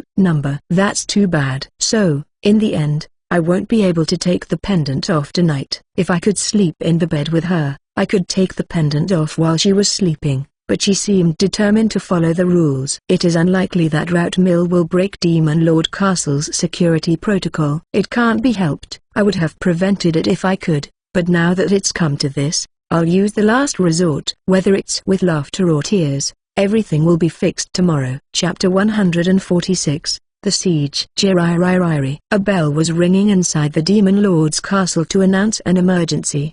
The decisive battle was to take place early in the morning, just before dawn. Enemy attack. The demons jumped out of bed and ran out of the room in a hurry. In fact, The emergency bell had been rung several times in the past because of the intrusion of the adventurers. However, besieging the Demon Lord's castle with its armored defense was no small feat. Previous attackers had returned before setting foot in the Demon Lord's castle, not to mention the throne room. Hey, has the bell stopped ringing? No problem. I heard that the interceptor turret was defective, so that caused the problem. Wait, how is that possible? Kyukaku. I can't wait. It is a pity. As for the turret, I've been messing around with it. One of the reasons why the Demon Lord's castle is impregnable is because it floats in the sky. That's why adventurers must use floating stones to attack the fortress. This floating stone was inconvenient and had the fatal defect of only being able to move slowly and in a straight line. That is why the turrets installed in the Demon Lord's castle had been able to knock down the intruders without difficulty. Anyway, let's go to the control room as fast as we can. Right. The worst thing that could happen to us is to lose the control room. The two demons, sensing the change, accelerated their steps and headed for the control room. It was then, "Excuse me, I'm coming in." Morozumi Shinji, race, human, age, 15. A boy appeared from behind the demons at just the right moment with a refreshing smile on his face. His name was Morozumi Shinji. He was a member of Book of the Abyss, to which Crow also belonged, and was one of the executing members of this operation. Hey, through the back door? It's unbelievable. How could the intruder know that there is a hidden entrance? The demons were stiff with their mouths wide open when they saw the intruder appear from an unexpected direction. Fufafu. Information about the inner workings of the Demon Lord's castle has been divulged to the invaders through me. Demons tend to be absolutely submissive to anything stronger than themselves. That's probably why their tolerance for partner betrayal is hopelessly low compared to us humans. Secret Sword. Sword of the Ark. Naya. As expected from Shinji, although he might be considered to be in the shadow of Crow, he is also one of the cheating heroes who received the Holy Knight job. After drawing his sword, he neutralized the two demons in less than a second. That's right. Once we take possession of the control room, the rest of the place will fall easy. If we wanted, we could knock down the Demon Lord's castle to the ground, and we could call for as many reinforcements as we wanted. The scope of our strategy would expand immediately. Suta-kun, right? Yes, but that's how I look now. When Shinji noticed my presence, he somehow had a languid expression on his face. Suta-kun, I owe you an apology for one thing. Wait. Is this something that can't wait until another time? That's right. I really need to say it. It's very important. Until I got here, I underestimated you. I believed that Crow was the one and only true hero, and that all the others summoned were nothing but ballast. I still remember the first day I met Crow. I remember it with great clarity. I thought he was different, and his presence took me out of the stupor of having obtained the Holy Knight job. Since that day, I have been supporting him. If he's a true hero, I'm just an accessory. Well, I know how you feel. Yeah, thinking about a cheat protagonist like Crow, I think it's rare nowadays, even in the world of fiction. It's the kind of protagonist that is too powerful and the story becomes entangled, with the author just following a plain story and nothing else. But in reality, it was different. There were two heroes in this world. Suta-kun, if Crow is the hero of light, then you must be the hero of darkness. What's with the hero of darkness thing? It sounds like I'm the Demon Lord. Give me a break. I just have a regular job, a monster tamer who happens to have a cheat ability. Suta-kun, to be honest, I'm jealous of you. Seeing Crow's skills up close and personal, my heart broke, while you kept thinking about what you could do until the end.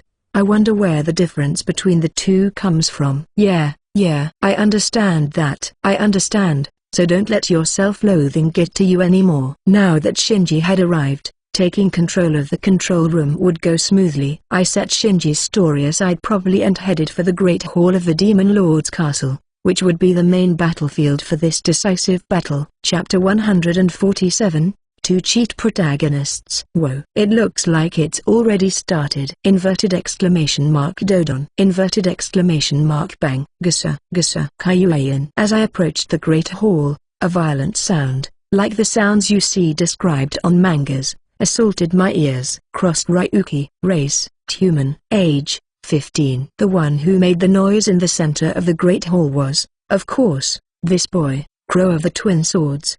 He wore a jet black cape resembling the characteristic wings of a crow and had his swords drawn at his waist. Roar, Oh, holy sword. Gajia, holy sword. Stardust blade, grade S. A holy sword that only the chosen can possess. Its stroke cuts even the light. Once Crow wielded the holy sword, a gust of wind, as if a storm had broken out, struck the demons. The group of demons that were attacked by Crow were sent flying high into the sky like a kite with its line cut. Bellow, oh, magic sword. Yugaya, divine saber magic sword, grade S. A magic sword that only the chosen ones can possess. Its stroke pierces even the darkness. Once Crow wielded the magic sword, a vibration as if a natural cataclysm had occurred attacked the demons. The group of demons, which were attacked by Crow, fell into the distortion of the floor that was generated in the Great Hall. Hey, what the hell is that thing? Only him. Only that guy is dangerous. Whatever you do, don't let him near the throne room where Iblis Ammo is. This room is the last line of defense to the throne room. The demons formed an army of over 100 and resisted tenaciously, but the difference in their abilities was too great. In the end, they were torn apart like a piece of paper by the great strength of Crow, being defeated one by one. Demon Apostle, grade S, LV 4040. Vitality, 1002. Strength, 1588. Magic, 1271. Mana, 891. Skills, Demon Slash. I guess I can't tease Crow anymore. The demon apostles came out from inside the castle door and surrounded Crow. Counting how many they are, 10, 20, 30. One after another. So, I can finally fight like I should? Frowning, Crow draws the holy sword and the magic sword at his waist at the same time. I am counting on you, Crow. For the time being, only he is able to face a group of demonic apostles alone. I will show you what I am capable of as the legendary holy cursed hero. He's at it again. That 8th grade syndrome too he has is never going to go away. If it weren't for this kind of dialogue, he'd be a normal, attractive guy. With his two swords in his hands, Crow kicked the ground vigorously and threw himself at the group of demonic knights. The most powerful hero against the strongest monsters subordinated to the Demon Lord. That was the moment when the two greatest forces collided. Chapter 148, versus Rumilai. So, the fierce battle between Crow and the demonic apostles continued. Gijai, too late. Surrounded by a group of enemies, Crow took a great leap and destroyed the body of one of the demonic apostles with an aerial blow. Holy Stardust Blade. The sacred sword that Crow wielded through the bodies of the demonic apostles one after another while moving at an unstoppable speed. Divine Saber Magic Sword. The other magic sword that Crow wielded tore the bodies of the demonic apostles wrapped in strong armor one after the other. Crow made full use of his natural cheat ability to defeat the demonic apostles with a crash. But this success could not last forever. By the time he had defeated about 50 demonic apostles, his body gradually slowed down, and by the time he had accumulated 100 defeats, he had one knee on the ground and was breathing hard. Kyukaku, I am amazed. I did not believe that there was anyone like you. Rumil Vonal. Gender, female. Age, 388. A beauty in a military uniform and eye patch blocked the passage leading to the throne room in the Demon Lord's castle. Despite being an enemy, your skills are worth it. What do you think? You'll have all the money you want. How would you like to work for the Demon Lord's army? Nonsense. Do you think you can fool me with that? So, what do you want? Women? When you join the Demon Lord's army, I'll have as my entourage the best beauties in the service corps. Don't hesitate. Ah, shit. I was an idiot for thinking he was a little cool after seeing the fight earlier. Crow's agitation, with his face red up to his ears, made me ashamed of how much of a virgin he was. I see. If you don't want to join our military ranks, then there's nothing to do about it. I'll make you disappear in the name of the Demon Lord. The next moment, when I smiled ironically, the figure of Rumil disappeared from my sight. What? The attack of the demon apostles was also surprising, but Rumil's fighting ability was even better. Gakin. Zugagagagagaga. Although Crow managed to avoid a deadly wound, he was hit by Rumil's axe and rolled to the ground. That's enough, Rumil-san. If the fighting continues at this rate, Crow could die. I decided to go ahead and stand in front of Rumil. Rust? How did you end up here? Didn't you and your service group have orders to stay in the subway shelter? Rumil-san, you have already lost. Surrender and give no more trouble. Thank you, Crow. I'll take care of the rest, and you get some rest. Thanks to you, Now it only remains for me to have my turn. Why? The demon apostles. Why are they turning against me? A total of 15 demon apostles pointed their spears at her, and Rumil seemed unhappy about it. No wonder she is confused. Even she would not have suspected that the maid before her was a monster tamer, a spy in the Demon Lord's army. So, I check the status screen. Case hire suitor. Job, monster tamer. Level, 607 plus 12. Vitality, 283 plus 8. Strength, 102 plus 2. Magic, 242 plus 6. Mana, 3153 plus 60. Blessing, absolute control. Skills, appraisal eyes, capsule ball, demon combination, contact, mental manipulation, transformation, borrowing skill, enslaved monsters, Aphrodite, Carolina Burton, CeeLo Telrod, Yoko, Rust Trizati, Lemus Littlefold, Werewolf, Kedamaru, Wyvern, Kraken, Goblin Knight X15, Light Mash X6, Firefox X4, Mad Mash, Spyfish, Demon Apostle X15. On the status screen, a new monster, the Demon Apostle, was added to the monster column, and my level had been elegantly increased. That's right. The purpose of my joining the Demon Lord's army was not just to gather information. The Demon Apostles, who were the strongest soldiers in the Demon Lord's army, were also destined to be captured by the capsule ball. What are you doing? Inverted exclamation mark obey. Why don't you listen to my orders? My purpose is the pendant you wear, Rumil-san. I will not take your life if you offer it to me meekly. Rust. I cannot believe that you have betrayed me. Zo.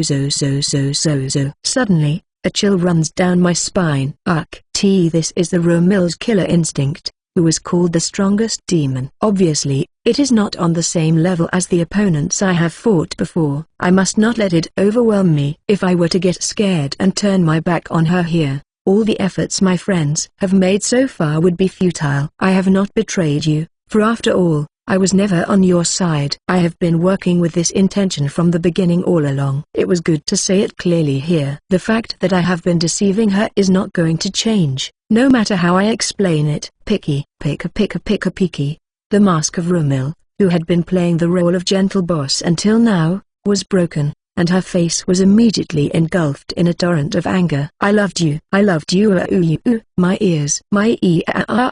Rumil's body gradually swelled and grew larger as she let out a scream that nearly tore the eardrums. Centaur, Grade S, LV 573. Vitality, 5532. Strength, 6540. Magic, 3920. Mana, 4028. Skills, Super Regeneration, Super Strength, Fire Magic Advanced, Wind Magic Advanced, Water Magic Advanced, Dark Magic Advanced.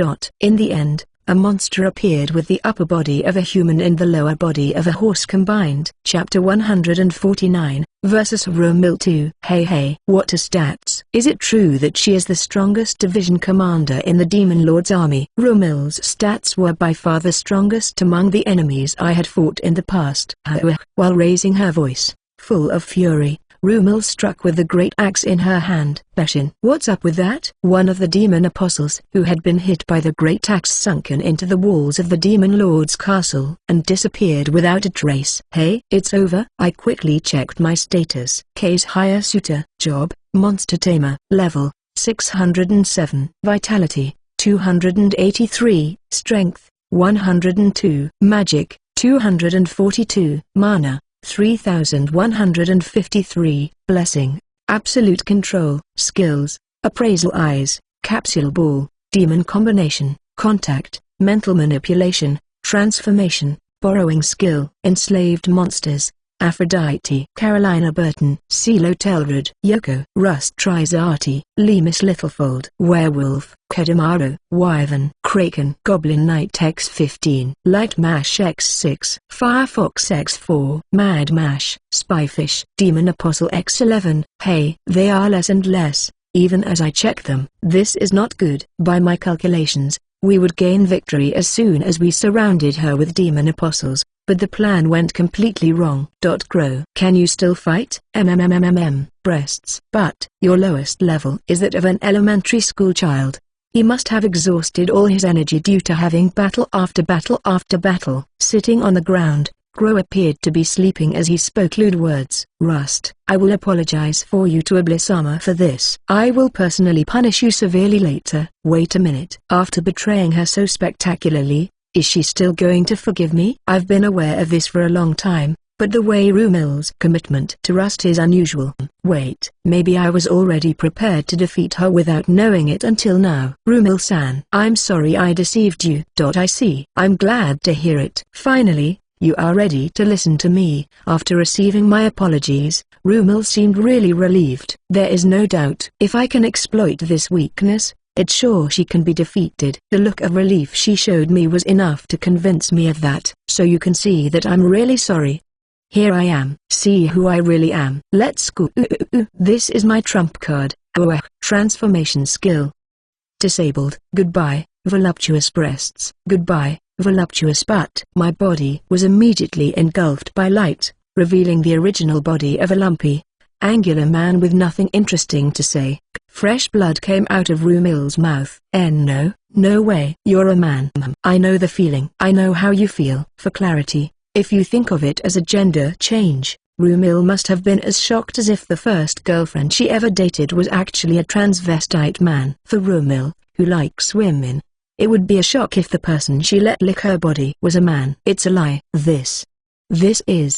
This cannot be. After suffering immeasurable mental damage, Rumil fell to the ground just as she was. I have avenged you. Adamite Gillum. After Rumil lost consciousness, it was the fun moment I was waiting for. I ran to the side of Rumil's body and put my hand in his cleavage as hard as I could. You're wrong. This is something that needs to be done, okay? After exploring Rumil's chest for a while, I finally obtained the item that I had longed for. Good. This pendant would give me access to the throne room where Carolina was held captive. Well, she is in shock, collapsed right now, but it would be unpleasant if she went into a rage later. Sorry, I didn't mean to fool you. Throwing a capsule ball at her while apologizing, the unconscious Rumil was easily caught. Centaur Beauty. Got. Chapter 150.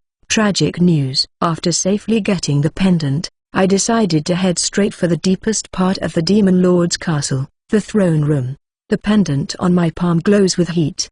Perhaps if I point in the direction where the light is strongest, I will reach the throne room. Here it is. I find the point where the light shines the brightest and press the pendant against the section of the wall. Immediately after that, an unusual cave space appears on the wall just now. What is this? What was behind the hole was a strange sight that was out of this world. Here it is. I'm familiar with this kind of mysterious space, this kind of atmosphere that separates you from the outside world. In the final battle of an RPG, meteorite-like objects were floating around me, and I felt like I was in space. Carolina Burton. Gender, female. Age, 372. Status, weakened. When crossing the corridor between the mysterious space, the person I wanted to find was there. Caro. I screamed out loud and ran straight for Carolina. Maybe she hadn't eaten anything for days. Chained to her hands and feet, Carolina looked in bad shape. Master. When she noticed my presence, she raised a voice that seemed like it was about to disappear. I'm almost there. It was right after Carolina and I were about to go within 5 meters, which was just the right distance to get her on the ball. Gender, male. Age, 502. My, I didn't think a human would get here. A man blocked my way. Tokan. The moment I saw the figure of the man, my heart jumped up and down. What the hell is wrong with this guy? It's the first time we've met, but I feel like we already know each other. The Demon Lord. Even I, who was not familiar with Adelaide's history, had heard that name many times. There is no doubt, the man in front of me now is the Demon Lord who once ruled this world. But I do not know why. Somehow, I feel like I've known him forever. Case Hayasuta-kun, right? An enthusiastic masculine voice. The same goes for his voice. This should have been the first time I've heard his voice, but for some reason it doesn't feel that way at all. I'm glad. I would have come to see you if you hadn't come. This saves me a lot of trouble. The Demon Lord, who was blocking my way, smiled and gave a creepy laugh. Get out of my way. I am here to help her. Foo-fa-foo. It's okay. There is no need to rush. I have used a special magic to keep her just in that condition. Damn it. What do you mean okay? He says what he wants just because he keeps Carolina in that state. I would like to talk to you. Maybe you feel strange after seeing my body for the first time in a while. What do you mean? Haha. I knew it. I guess you haven't realized it yet. Demon Lord Iblis. That was your name in a previous life. A shocking new revelation was said. Tragic news. My identity is that of the Demon Lord. I do not know why. That should have been impossible, but Iblis' words made sense inside me. Chapter 151, versus the Demon Lord. I guess I'm not surprised. Well, that's why, because, come on, I've inherited some of Iblis' skills. Right? I've been wondering about it for a long time. How come an ordinary high school student like me ended up with the cheat blessing absolute control? Absolute control, grade S, without details, a blessing given to those who are qualified to rule all. According to Aphrodite, the only people who can be given blessings are limited to historical figures and heroes. If Iblis is right, and in my past life I was the Demon Lord Iblis, then that would explain in one way or another the cheat blessing that has been given to me. Wait, if I am actually the Demon Lord, then who the hell are you? This is the only thing that really doesn't make sense. If the man in front of me is the Demon Lord, then there are two Demon Lords in this world. Good question. My name is Hyuncle. I was the second in command of the former Demon Lord's army, and I am the one who took over Iblis' body. Oh. Now I see. So that's what it was about. Yes, this is just a hunch on my part, but the person inside that castle must be an infidel who is usurping the name of the Demon Lord. Apostrophe. Carolina's words had stuck in my head all this time until now. How could Carolina determine that the Demon Lord inside the castle was fake? The answer to that question is now clear. Carolina knew that I was the Demon Lord. The man in front of me has the body of the Demon Lord, but his spirit is nothing more than that of an imposter. It is a strange thing. After meeting you, I now have the body and soul of the Demon Lord right here at my fingertips. At last, my long-awaited wish has been fulfilled. Smiling broadly, Hyankle's gaze drifted to the pedestal next to the throne. Demon Lord's treasure sword, grade A. Details unknown. A treasure sword that can only be wielded by those who are vessels of the Demon Lord. There was a sword stuck in the base. It was not a gaudily decorated sword, but rather it was strangely solemn. It seems that that treasure sword is the key to unlocking true power as a Demon Lord. I've had a lot of trouble with it. After all, I inherited the body of the Demon Lord Iblis, but only half. You and I have to work together to draw this sword. How selfish. Of course. I have no intention of cooperating with Hyankle's plan. Hyuncle, I'm going to correct you. The reason you cannot draw your sword is not because you are only half. I walked towards the pedestal while listening to the sound of my footsteps. The memory of a previous life in me tells me so. Originally, the sword stuck to that pedestal was my property. That is why now that I am aware of the fact that in a previous life, I was the Demon Lord, I will probably be able to remove the sword from the pedestal. In the first place, you were not qualified to be a Demon Lord from the beginning. Ha ha ha. I knew it. The treasure sword stuck to the pedestal was like it was waiting for me to pick it up. I was able to pull it out easily. Hey, I'm surprised. I did not expect you to release the Demon Lord treasure sword in this manner so assertively. Although he was trying to be calm, there was a slight hint of irritation in Hyankle's words. I'm sorry, but I'm going to have to ask you to give me that sword. I'm sure you won't need it. What if I say no? I will take it by force. I think it's time for you to be careful what you say, for your own good. Zo. Suddenly a chill runs down my spine. Ugh. Is this the pressure that the Demon Lord unleashes? If it had been the me of right after being summoned to this other world, I wouldn't have been able to even get up because my body would be shaking.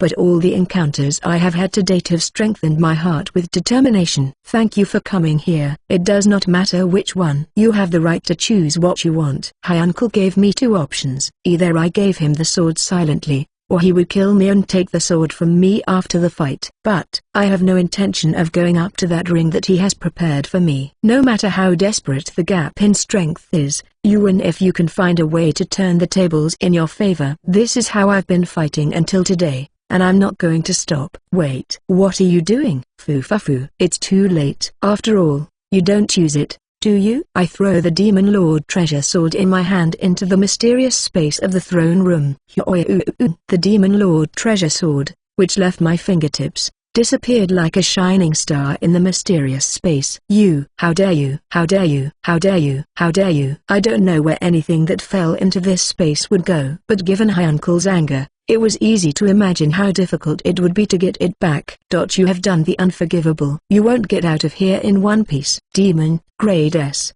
NV 1153, Vitality, 28,532, Strength, 35,940, Magic, 35,420, Mana, 25,028, Skills, Fire Magic Super, Wind Magic Super, Water Magic Super, Dark Magic Super, Light Magic Super.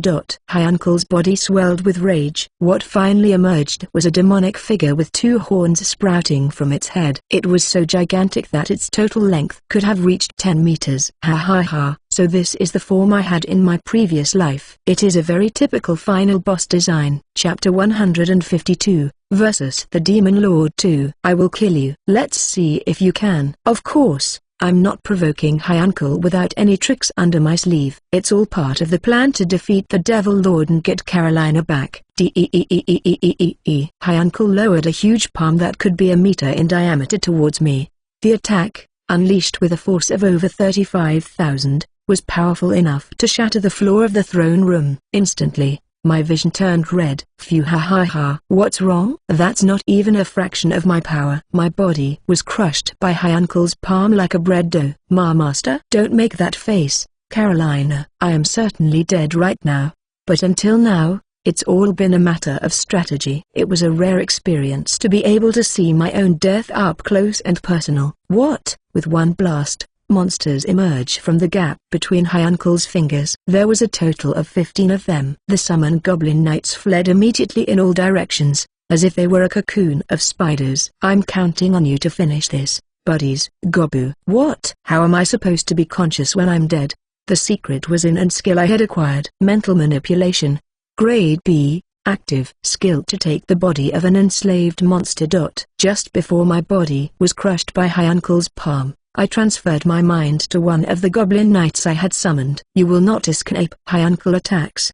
He crushes the scattered goblin knights with his palms. Thud, thud, thud, thud. Hyankle crushed each goblin knight with precision, but he still could not find the real me, as I was mixed in a total of 14 baits. Sorry, goblin knights. You have been a great help to me in the past, haven't you? I will avenge you so that you can rest in peace. What a nuisance. Let's see how you like this. Hyankle's next action was to literally throw me into a sea of despair. Fire Magic Super, Inferno. I'd only heard about it through rumors, but this is the first time I've witnessed it in person. The fire magic that Hyankle unleashed turns all 14 goblin knights, including me, to ashes in an instant. Ha ha ha. No matter how much you scatter, you cannot escape my flames. I'm not so sure about that. The fact that I had a flying monster worked. I had taken control of the wyvern's body, and had avoided Inferno at the last moment. Eat this. I stood behind Hyankle, who was caught off guard, opened my mouth wide and hit him with a fireball. Huh? When he turned around and saw me,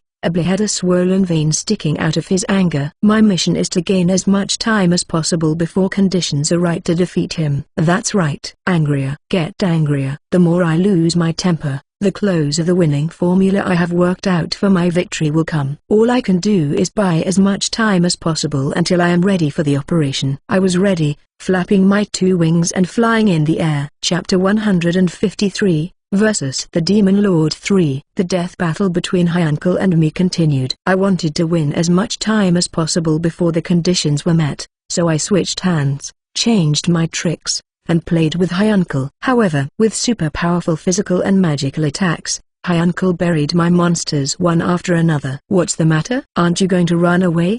He asks me questions, but I don't answer them. Rather, in my current state, I am unable to answer. Pick-a-pidgey, pick-a-pidgey, pick-a-pidgey. Oh, I think I've just learned for the first time what it's like to feel like a fish on a cutting board. I was in a desperate situation, and I checked my status there. Case hire suitor. Job, Monster Tamer. Level 1. Vitality, 10. Strength, 10. Magic, 10. Mana, 5. Blessing. Absolute control. Skills. Water magic beginner, capsule ball, appraisal eyes, demon combination, contact, borrowing skill, mental manipulation, transformation. Enslaved monsters. Aphrodite, Carolina Burton, CeeLo Telrod, Yoko, Rust Trizati, Lemus Littlefold, Rumil Vonel, Spyfish. The last monster I borrowed its body from with mental manipulation was the Spyfish. The property that allows him to make his body invisible is useless on land, since he cannot activate it. It was only able to bounce around the ground at random. The real, weaker monster. You should be proud of yourself. I will praise you for having survived my attacks so far. Shit. I guess the preparations weren't ready after all. Hi Uncle's palm flies over my body. Is my good luck over? It was at that moment when I almost gave up and closed my eyes, that I abandoned my attachment to life. I'm ready to go, Suta. The last piece I was waiting for appears at the perfect moment at the end. At the last minute, just when everything seemed lost, I thank the monsters that have kept me alive until now. What is this? No wonder Hi Uncle was surprised to open his eyes so wide, because, using defensive magic to prevent Hi Uncle's attack, there was the goddess who had been called incompetent and who had been mocked by those around her until now. Bastard. One of the gods. Hi Uncle had a disconcerted look when he stopped attacking and adjusted his posture. Impossible. Even if they were gods, they could not block my attacks on Earth. Nah, that is probably true. Aphrodite and the other gods are forced to become incredibly weak when they arrive on this Earth, this because of their overwhelming stats. Normally, there would be no living creature on this Earth that could withstand the attack of the Demon Lord, and no way. Hi Uncle snaps his fingers when he notices something. Then, I wonder. The mysterious space in the throne room, which had been wrapped in unknowns until now, begins to reflect the view outside the Demon Lord's castle. There was a world of clouds everywhere. It was a fairy tale space with several buildings lined up in the clouds. It's the Heavenly Kingdom. It was in anticipation of this moment that we had taken over the control room of the Demon Lord's castle in advance. Seal, whom I sent to the control room, was instructed, I want you to raise the altitude of the Demon Lord's castle as much as possible by the time I enter the throne room. If we gained altitude too soon, the chances of the enemy learning our strategy would increase, and if it were too late, we might not have made it to the final battle. It was a real gamble whether this operation would succeed. I don't know what's going on, but I haven't been defeated yet. Hi Uncle's words are correct. Even after all these preparations, the situation would still be 50-50. I checked the status of Aphrodite, who has regained her powers. Aphrodite, level 3620, vitality 29,778, strength 19,822, magic 68,810, mana 38,240, skills unknown. I knew it. I only checked the status of Aphrodite Goddess version once, but I remembered it was a number like this. Although the total value of Aphrodite's stats was higher than his, the most important indicator in the battle, strength, was far superior in Hi Uncle, and it was impossible to know where the game would go. Let's go. Suta, you look very anxious, don't you? How did you know it was me? So that I could know even when I am turned into a miserable fish. Is she an Esper? You don't have to look at me like that. This time I'm going to show you what I'm made of. This time? What the hell is she talking about now? Have I ever seen Aphrodite do real magic? Oh, poor lamb. You will be judged by God in the name of Aphrodite, the goddess of beauty. The spell that Aphrodite uttered sounded familiar. Could this magic be the words she used on the meadow when I was first summoned to this other world? That unsuccessful spell against the goblins was an omen. Breath of God. It was right after Aphrodite screamed out loud. A ray of light passed through the ceiling of the throne room and spilled over Hi Uncle's body. This is stupid. I am the Demon Lord. I am the strongest. No one can defeat me. Hi Uncle said those confident words, but the expression on his face was one of total pain. The light eventually grows in power and burns Hi Uncle's body. How is it possible that me Aphrodite, you are amazing. As expected, Breath of God turned everything to ashes. I didn't think the magic she was going to use against the goblins at first was enough to defeat the Demon Lord in one fell swoop. But is my true identity really that of the Demon Lord? I do not know. I don't think they had anything to accuse me of. Despite the battle with the final boss, just speculation. Epilogue 1, Meetings and Farewells. I'll tell you what happened next. The evil that brought chaos to the world, Hi Uncle, was defeated and peace was restored for the time being. Now I started my second life as a spy fish and am enjoying a life full of seafood. Sorry, that was a lie. After returning to the Heavenly Kingdom and regaining her original power, Aphrodite boasted of a power rare in sacred magic. My body, which had been crushed by Hi Uncle's palm, had been repaired and I was able to return to it safely. How nostalgic this meadow is. A fresh breeze blew through, carrying the scent of the plants and trees. I remember that the day I arrived in this other world, I was hunting goblins here. I still remember Aphrodite being at the mercy of the goblins as her breath of God failed her as if it were yesterday. It's a good memory now, but at that time I was also very worried about the future. You're really going to leave, aren't you? The figure of Aphrodite next to me looked a little melancholy, and she seemed a little more mature than usual. That's right. If it is also your wish to leave, it is now or never. The portal of the Meadow of the Beginnings will only last until the evening of today. The original purpose of us Earthlings being sent to this other world was to defeat the Demon Lord, who was expected to rise soon. Later I discovered that our purpose was precisely to defeat Hi Uncle, who took possession of the body of the Demon Lord. Anyway, now we are free because we have served our purpose. We can use the portal that appeared in the meadows to return to our original world, or we can continue to live in this other world. I will stay. I have some unfinished business in Adelaide. It would be tempting to go back to my old world and live with the girls I could bring home on the ball, but unfortunately, I am in a situation where I could not say such a thing. I decided to stay in this other world. Aphrodite decided to return to the Heavenly Kingdom. I am sure we will continue to go our separate ways. Well, then, I'll leave you alone. But I'll be angry if you make Caro and the others cry. Aphrodite tapped me on the shoulder and headed for the circle of light that appeared in the meadow. Yes, I will make sure I don't. I wasn't going to do it anyway, no matter if she hadn't told me. These are the irreplaceable treasures I have gained in this world. From now on, I will protect and love Carolina, Seal, Yugo, Rust, Lee-Miss-san and Romil-san for a long time. Hey, suitor. There's something I forgot to mention at the end. Aphrodite turned around and gave me a smile. A big smile. I like you. Only she can say things so directly. Hey, what the hell is this? How is this happening now? Seriously. I thought these events were supposed to happen with more careful foresight. When the hell did I raise that flag? I see. I guess you've already left. There were so many places I wanted to visit, but Aphrodite was that important person. She was nowhere to be found. Only the slight warmth left on my cheeks proved her existence, that she should have been by my side. Friskip, although this is Epilogue 1, there was no Epilogue 2 on the page, and this chapter had been written some time ago. One could say that only that was unfinished, and it was abandoned. But if we talk about the end, it is the end. So, I'm going to do my own end to this novel. Wait for a fantastic fanfic called Epilogue 2. Thank you very much for having read this novel so far and for having put up with a more than amateurish translation from Japanese to English. Fanfic Chapter 155, Epilogue 2. Living a Peaceful Life. When Aphrodite left for the Heavenly Kingdom, I could see that,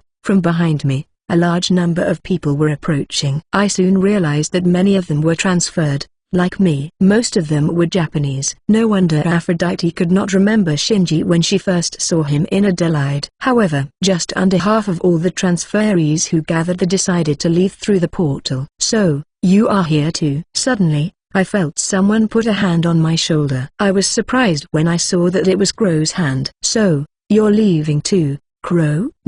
Why would I want to return to a world where I would lose my life as the cursed hero? To do so would be totally unreasonable. Haha. I see. What about you? I'm not leaving either. This other world may lack some things, but I wouldn't trade all that I have achieved here for anything. Then Crow would also stay. Well, no wonder. After all, I guess someone with 8th grade syndrome wouldn't want to leave behind the chance to live in a fantasy world with swords and magic. And Shinji, where's that guy?